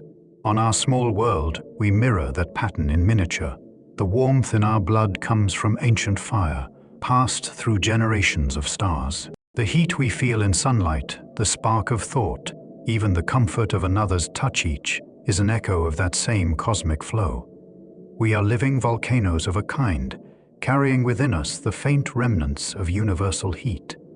When we breathe, we join the chorus, inhale, exhale, release. It's comforting to think that the universe, vast as it is, behaves with such grace. There is no chaos, only cycles unfolding at different scales. Every star that shines and every volcano that sleeps participates in the same long rhythm, expansion, cooling, renewal. The cosmos does not hurry, yet everything happens in time. Its warmth fills the silence, and in that warmth lies peace. So when you stand beneath the night sky, feel it the gentle heat within and around you. The universe is not cold emptiness. It is a quiet exhalation, still unfolding. Every point of light above you is breathing, glowing, balancing. And here, on this small world of our own, we breathe with it, sharing, in our own soft way, the same eternal warmth. As twilight falls across the world, the fires within the planet dim to a steady hum. The crust cools under a blanket of night, and the long rhythms of the earth slow once more. It is the hour when the volcanoes, the oceans, and the wind seem to breathe in unison. The planet sings its evening song, a melody so low and soft that only the quietest heart can hear it. This song begins everywhere at once. In the tropics, warm breezes pass through trees that grow on ancient lava. In polar regions, the faint crackle of ice echoes the distant tremor of magma moving miles below. Each sound is part of the same chorus, rock settling, water flowing, air drifting. The earth is never silent. It simply whispers more gently after dark. If you could listen from space, you would not hear words or notes, but you would sense the vibration. Instruments have measured it, a planetary resonance that circles the globe, caused by waves of air, sea, and stone. The frequencies are so low that they fall below human hearing, yet they're always present. Some scientists call them microseisms. Others call them the heartbeat of the world. To imagine them is to imagine peace that never ends. As night deepens, lights appear on the continents, cities glowing softly like constellations on land. From above, they look like sparks on cooling lava, reminders that even humanity carries fire within its calm. The mountains stand in silhouette, dark and still. Steam drifts from vents near sleeping craters, lit by moonlight into silver ribbons that twist upward into the sky. Everything glows faintly, as though the earth is sighing in contentment. The planet's evening song is also a lullaby for life itself. Animals settle, rivers slow, winds grow tender. The same gravitational pull that moves tides also guides our breathing as we sleep. Every heartbeat, every tide, every turn of the planet syncs in subtle rhythm. The boundaries between motion and rest blur until the two become one continuous motion. Their light touches the ocean, reflects on cooled volcanic stone, and glints off grains of sand that were once molten. In that reflection, the story of the day dissolves into the story of all time. What was once eruption is now tranquility. What once roared now hums. The cycle closes, perfect and complete. When you breathe tonight, imagine joining that rhythm. Picture the warmth of the mantle fading gently upward through the crust, through the soil, through the air until it reaches you as comfort. Each inhale brings that warmth in, each exhale releases it again. You are part of the planet's music, a note within its calm refrain. Nothing is separate, everything flows together, soundless and sure. Across the world, from the quiet slopes of Etna to the frozen cones beneath Antarctica, the same transformation unfolds.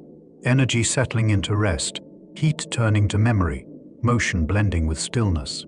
The planet does not sleep because it must, it rests because it can. That is its greatest lesson, to pause without ending, to glow without burning, to be alive without hurry.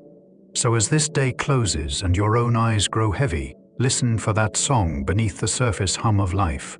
You won't hear it, but you will feel it, the faint vibration of stone and sea, of heart and air, all in harmony. The earth sings softly every night, inviting everything upon it to rest. And in that invitation, there is peace. Every stone holds a memory. Even the smallest pebble underfoot carries the story of time, heat that once flowed through it, pressure that shaped it, hands or rivers that polished its surface. When you touch a piece of rock, you touch an archive of motion slowed almost to stillness. It remembers every tremor, every season, every quiet pause the earth has ever known. Volcanic stone remembers most vividly. Its story begins as liquid, rising from the planet's deep interior, traveling upward through fractures until it meets air and cools. Within each grain are the patterns of that journey, the direction of flow, the speed of cooling, the minerals that crystallized along the way. To the eye it may seem simple gray, black, unremarkable, but to those who know how to look, it glows with history. Each piece is a frozen moment of motion, a memory you can hold. In some places, entire landscapes act as memory. Old lava fields stretch for miles, covered now with forest and moss, yet the shape of the flows still shows beneath. You can trace the path of molten rock by the curve of a hill, the angle of a ridge. The earth never forgets the direction it moved. When rain falls there, it follows those same ancient lines, finding its way downhill as it always has. Even water, it seems, remembers the story of fire. Stone also remembers sound. Vibrations from eruptions, footsteps, rainfall, all leave faint impressions in its structure. Scientists have found ways to read these echoes, using tiny sensors that detect how the rock responds when struck by waves or wind. The results show that the planet is constantly humming through its minerals, that stone is not silent but resonant. It carries the music of its making. Humans, too, leave memories in stone. We carve it, build with it, rest against it. Temples, homes, and monuments rise on volcanic foundations, shaped from the same material that once flowed beneath. Even when our buildings crumble, the rock beneath endures, holding traces of us in its fractures. Archaeologists sometimes find ash from ancient fires within layers of lava, a mingling of human warmth and planetary heat, memory woven together. When you walk across stone warmed by sunlight, you are walking on a page of Earth's diary. The warmth you feel isn't only from the day's sun, it's from eons of stored energy slowly releasing.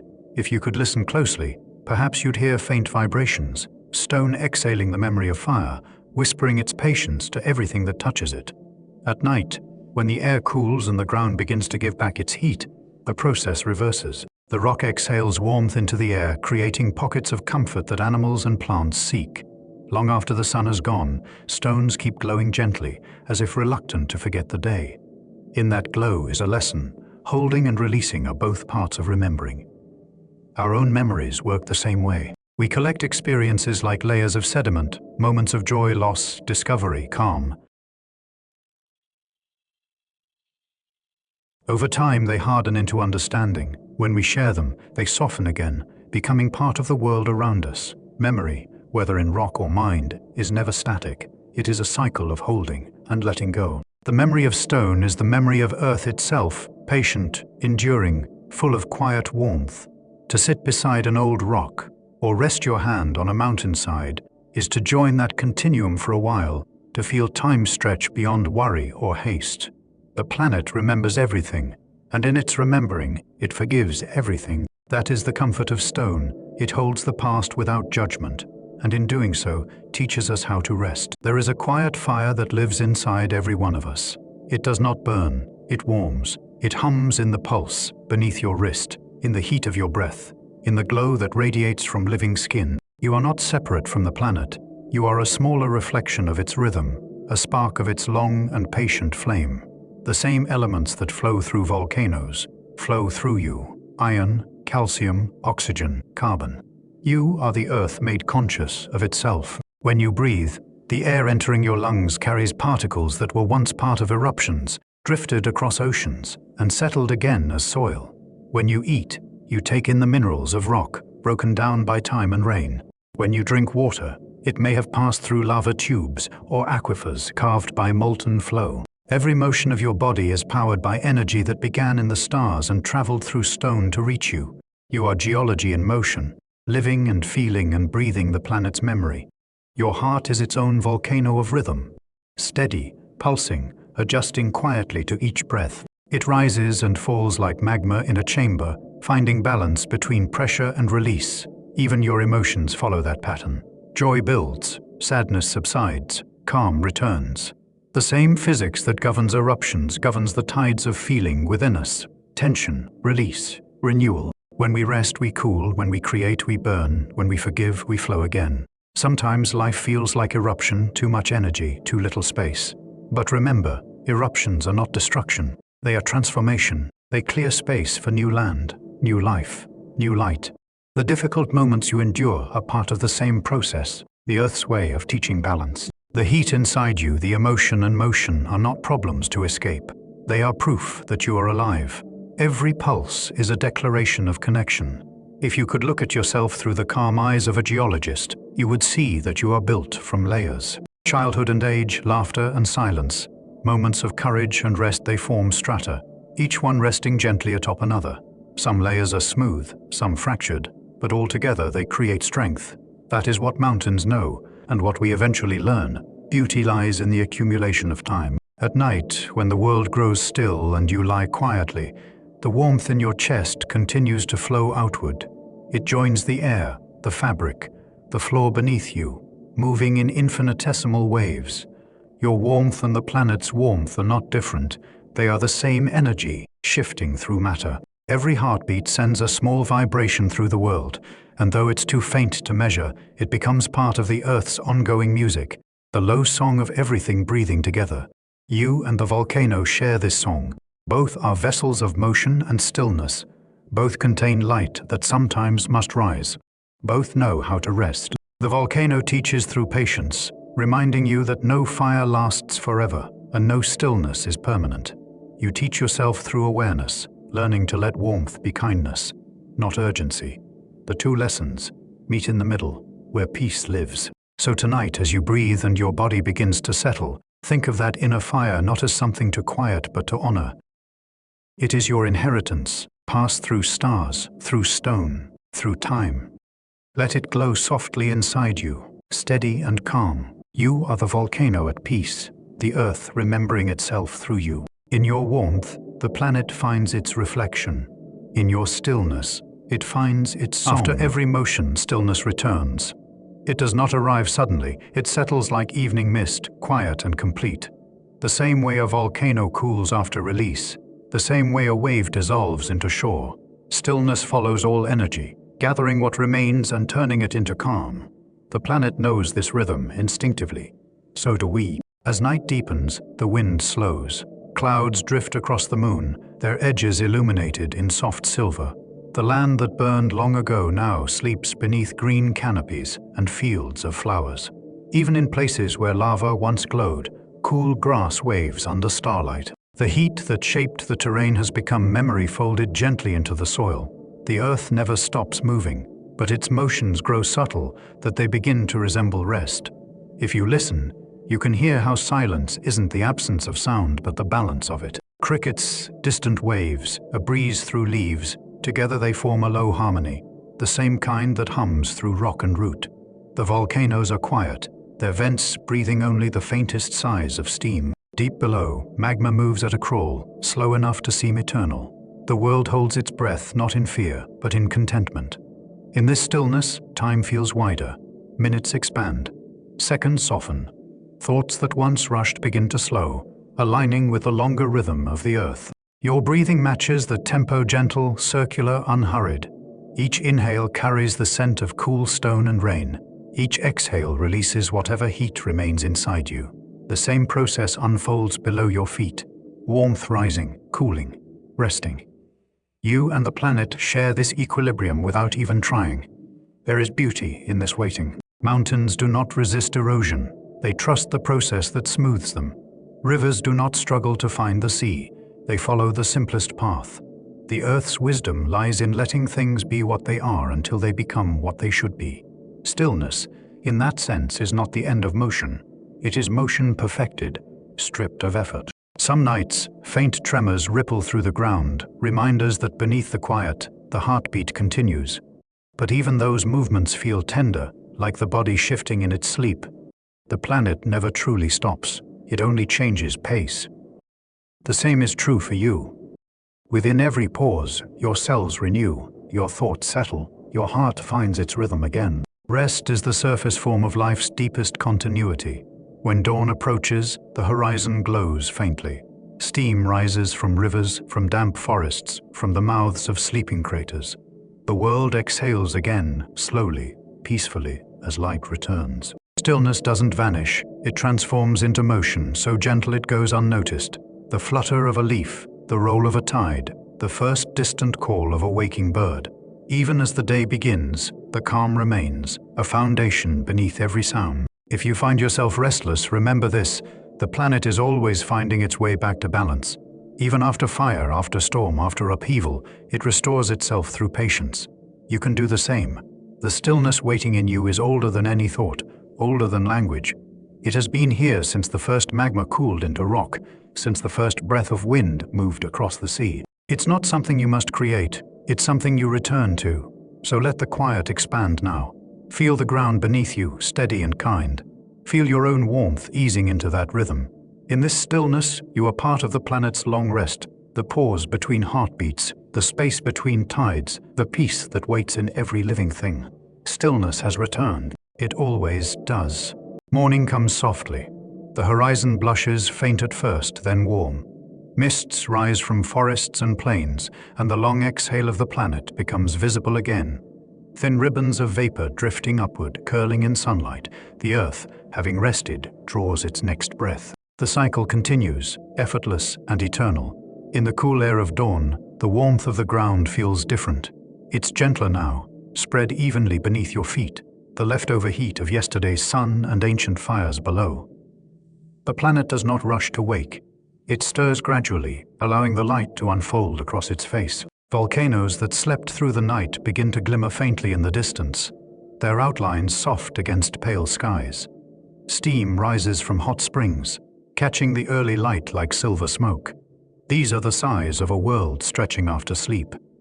Birds begin their songs as if answering that sigh. Each call is a thread in a vast web of sound, woven from mountaintop to shoreline. The air fills with gentle movement, wings, breeze, and breath. The world breathes again, not as an individual but as one complete body, every living thing contributing to the same long inhale. The stillness of night has not ended, it has transformed into rhythm. Rivers shimmer as the sun climbs. Their surfaces flash gold, carrying minerals that once lay within volcanoes. Every droplet that flows to the ocean carries a fragment of the Earth's deep heart, ground down by time and released through patience. Clouds gather that water drift and release it again as rain, completing the same endless circle of motion and rest. The Earth's respiration is vast yet gentle, a perfect exchange between sky and soil. Somewhere deep under the sea, hydrothermal vents continue to exhale warmth into darkness. Around them, strange creatures, dance crabs, worms, and translucent fish, each thriving in the same pattern of giving and receiving. Even in the ocean's depths, where no sunlight reaches, the breath of the world moves freely. There is no corner untouched by its rhythm. People rise too. On volcanic slopes, smoke rises from kitchens as breakfast begins. Farmers walk among dew-drenched leaves, checking the day's crops. Children run along paths lined with black rock, now carpeted in green. Their laughter folds into the morning air, becoming another sound in the great exhalation of the planet. Humanity, in all its noise and tenderness, is part of this renewal. If you pause to listen, you can hear the breath everywhere, the soft hiss of wind through grass, the murmur of water in gutters, the low hum of distant insects. The symphony is infinite, but never overwhelming. It soothes because it is familiar. It tells you that the world is awake again, alive and balanced, continuing exactly as it should.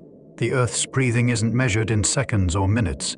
It's measured in the turning of tides, the migration of birds, the growth of forests, the cooling of stone. The same rhythm that once guided magma now guides life. You are breathing in time with continents, oceans, and stars. By midday, the light grows bright, but the calm of dawn remains beneath it. Stillness has not gone. It has simply changed form. The air you breathe is centuries old and yet brand new, shaped by mountains and volcanoes and forests that never stopped creating. Every inhale is a reunion with the planet, a reminder that you are home. So let the day unfold gently. The world has taken another breath, and so have you. Fire has become air, stone has become soil, silence has become song. The cycle continues, smooth and eternal. The world breathes again, and you are part of that breath, perfectly in rhythm, perfectly at peace. The day fades again. The long arc of light slips behind mountains, and the warmth that began in the heart of the planet glows briefly on the edges of clouds before disappearing. Evening returns, unhurried. The air cools, the colors soften, and the rhythm we have followed through fire and calm comes to rest once more. The world, having breathed deeply, closes its eyes. Across the continents, volcanoes stand quiet in the dusk. Their slopes catch the last gold of sunlight, and their shadows stretch far across valleys that once echoed with heat. Steam curls upward from vents and fissures, no longer fierce, only steady like the faint breath of someone drifting toward sleep. In those wisps, you can still see the memory of motion, the ghost of warmth that began deep within the mantle and now dissipates into sky. The cycle ends where it began, with an exhale. Oceans reflect the fading light, their surfaces dark and glassy. Waves rise and fall with the same gentle rhythm as a heartbeat. The shores they touch were all, at some point, shaped by fire, melted, broken, and reborn. Now they rest beneath stars that shimmer on the horizon. The planet's pulse has slowed to a whisper. Everything breathes together, wind, water, and stone. If you stand outside at night and listen, you can almost feel that shared stillness. The hum beneath your feet, the rustle of trees, the distant sigh of waves, they all merge into one continuous sound, the low harmony of a world content. It's a sound that never truly stops. It only quiets enough for us to notice. Even in darkness, the earth keeps its promise of warmth. The fires deep below still glow softly, unseen but present, a reminder that rest is never emptiness. It is preparation for the next beginning. Look upward. The sky that once mirrored lava now mirrors peace. The same light that burns in stars reflects in lakes and oceans, in eyes and hearts. The universe, vast and ancient, leans closer, its silence almost like a lullaby. Somewhere, distant volcanoes on other worlds exhale their own quiet plumes, repeating the pattern that links everything together. In this moment, space and earth and you are part of the same rhythm, turning slowly in the dark. People everywhere wind down their days. Lamps glow in windows, conversations soften. Children fall asleep to the hum of night insects. The warmth from each home joins the planet's larger warmth, tiny echoes of the same inner fire. Humanity, like the volcanoes, has learned how to carry heat without burning, how to hold energy and turn it into light. As you breathe now, feel the balance the planet has taught you. Pressure released into calm, movement settling into rest. Your heartbeat matches the world's cadence. The same patterns that shape mountains shape the rise and fall of your chest. You are the continuation of every eruption and every stillness that ever was, a brief, perfect expression of the Earth's patience. Soon, you'll sleep.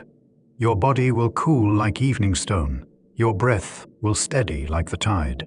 The world will cradle you, just as it cradles oceans and forests. All around, the deep hum of the planet will continue, unchanged. It will keep you safe while you dream. So close your eyes now. The journey from fire to calm is complete. The volcanoes sleep, the oceans sigh, the forests breathe, and the air rests easy against your skin. Let your own warmth fade into theirs. Let your thoughts settle like ash into fertile soil. The earth is quiet again, and so are you. Good night from the earth, its fires dimmed, its pulse steady, its song eternal. Rest within its glow. You are home.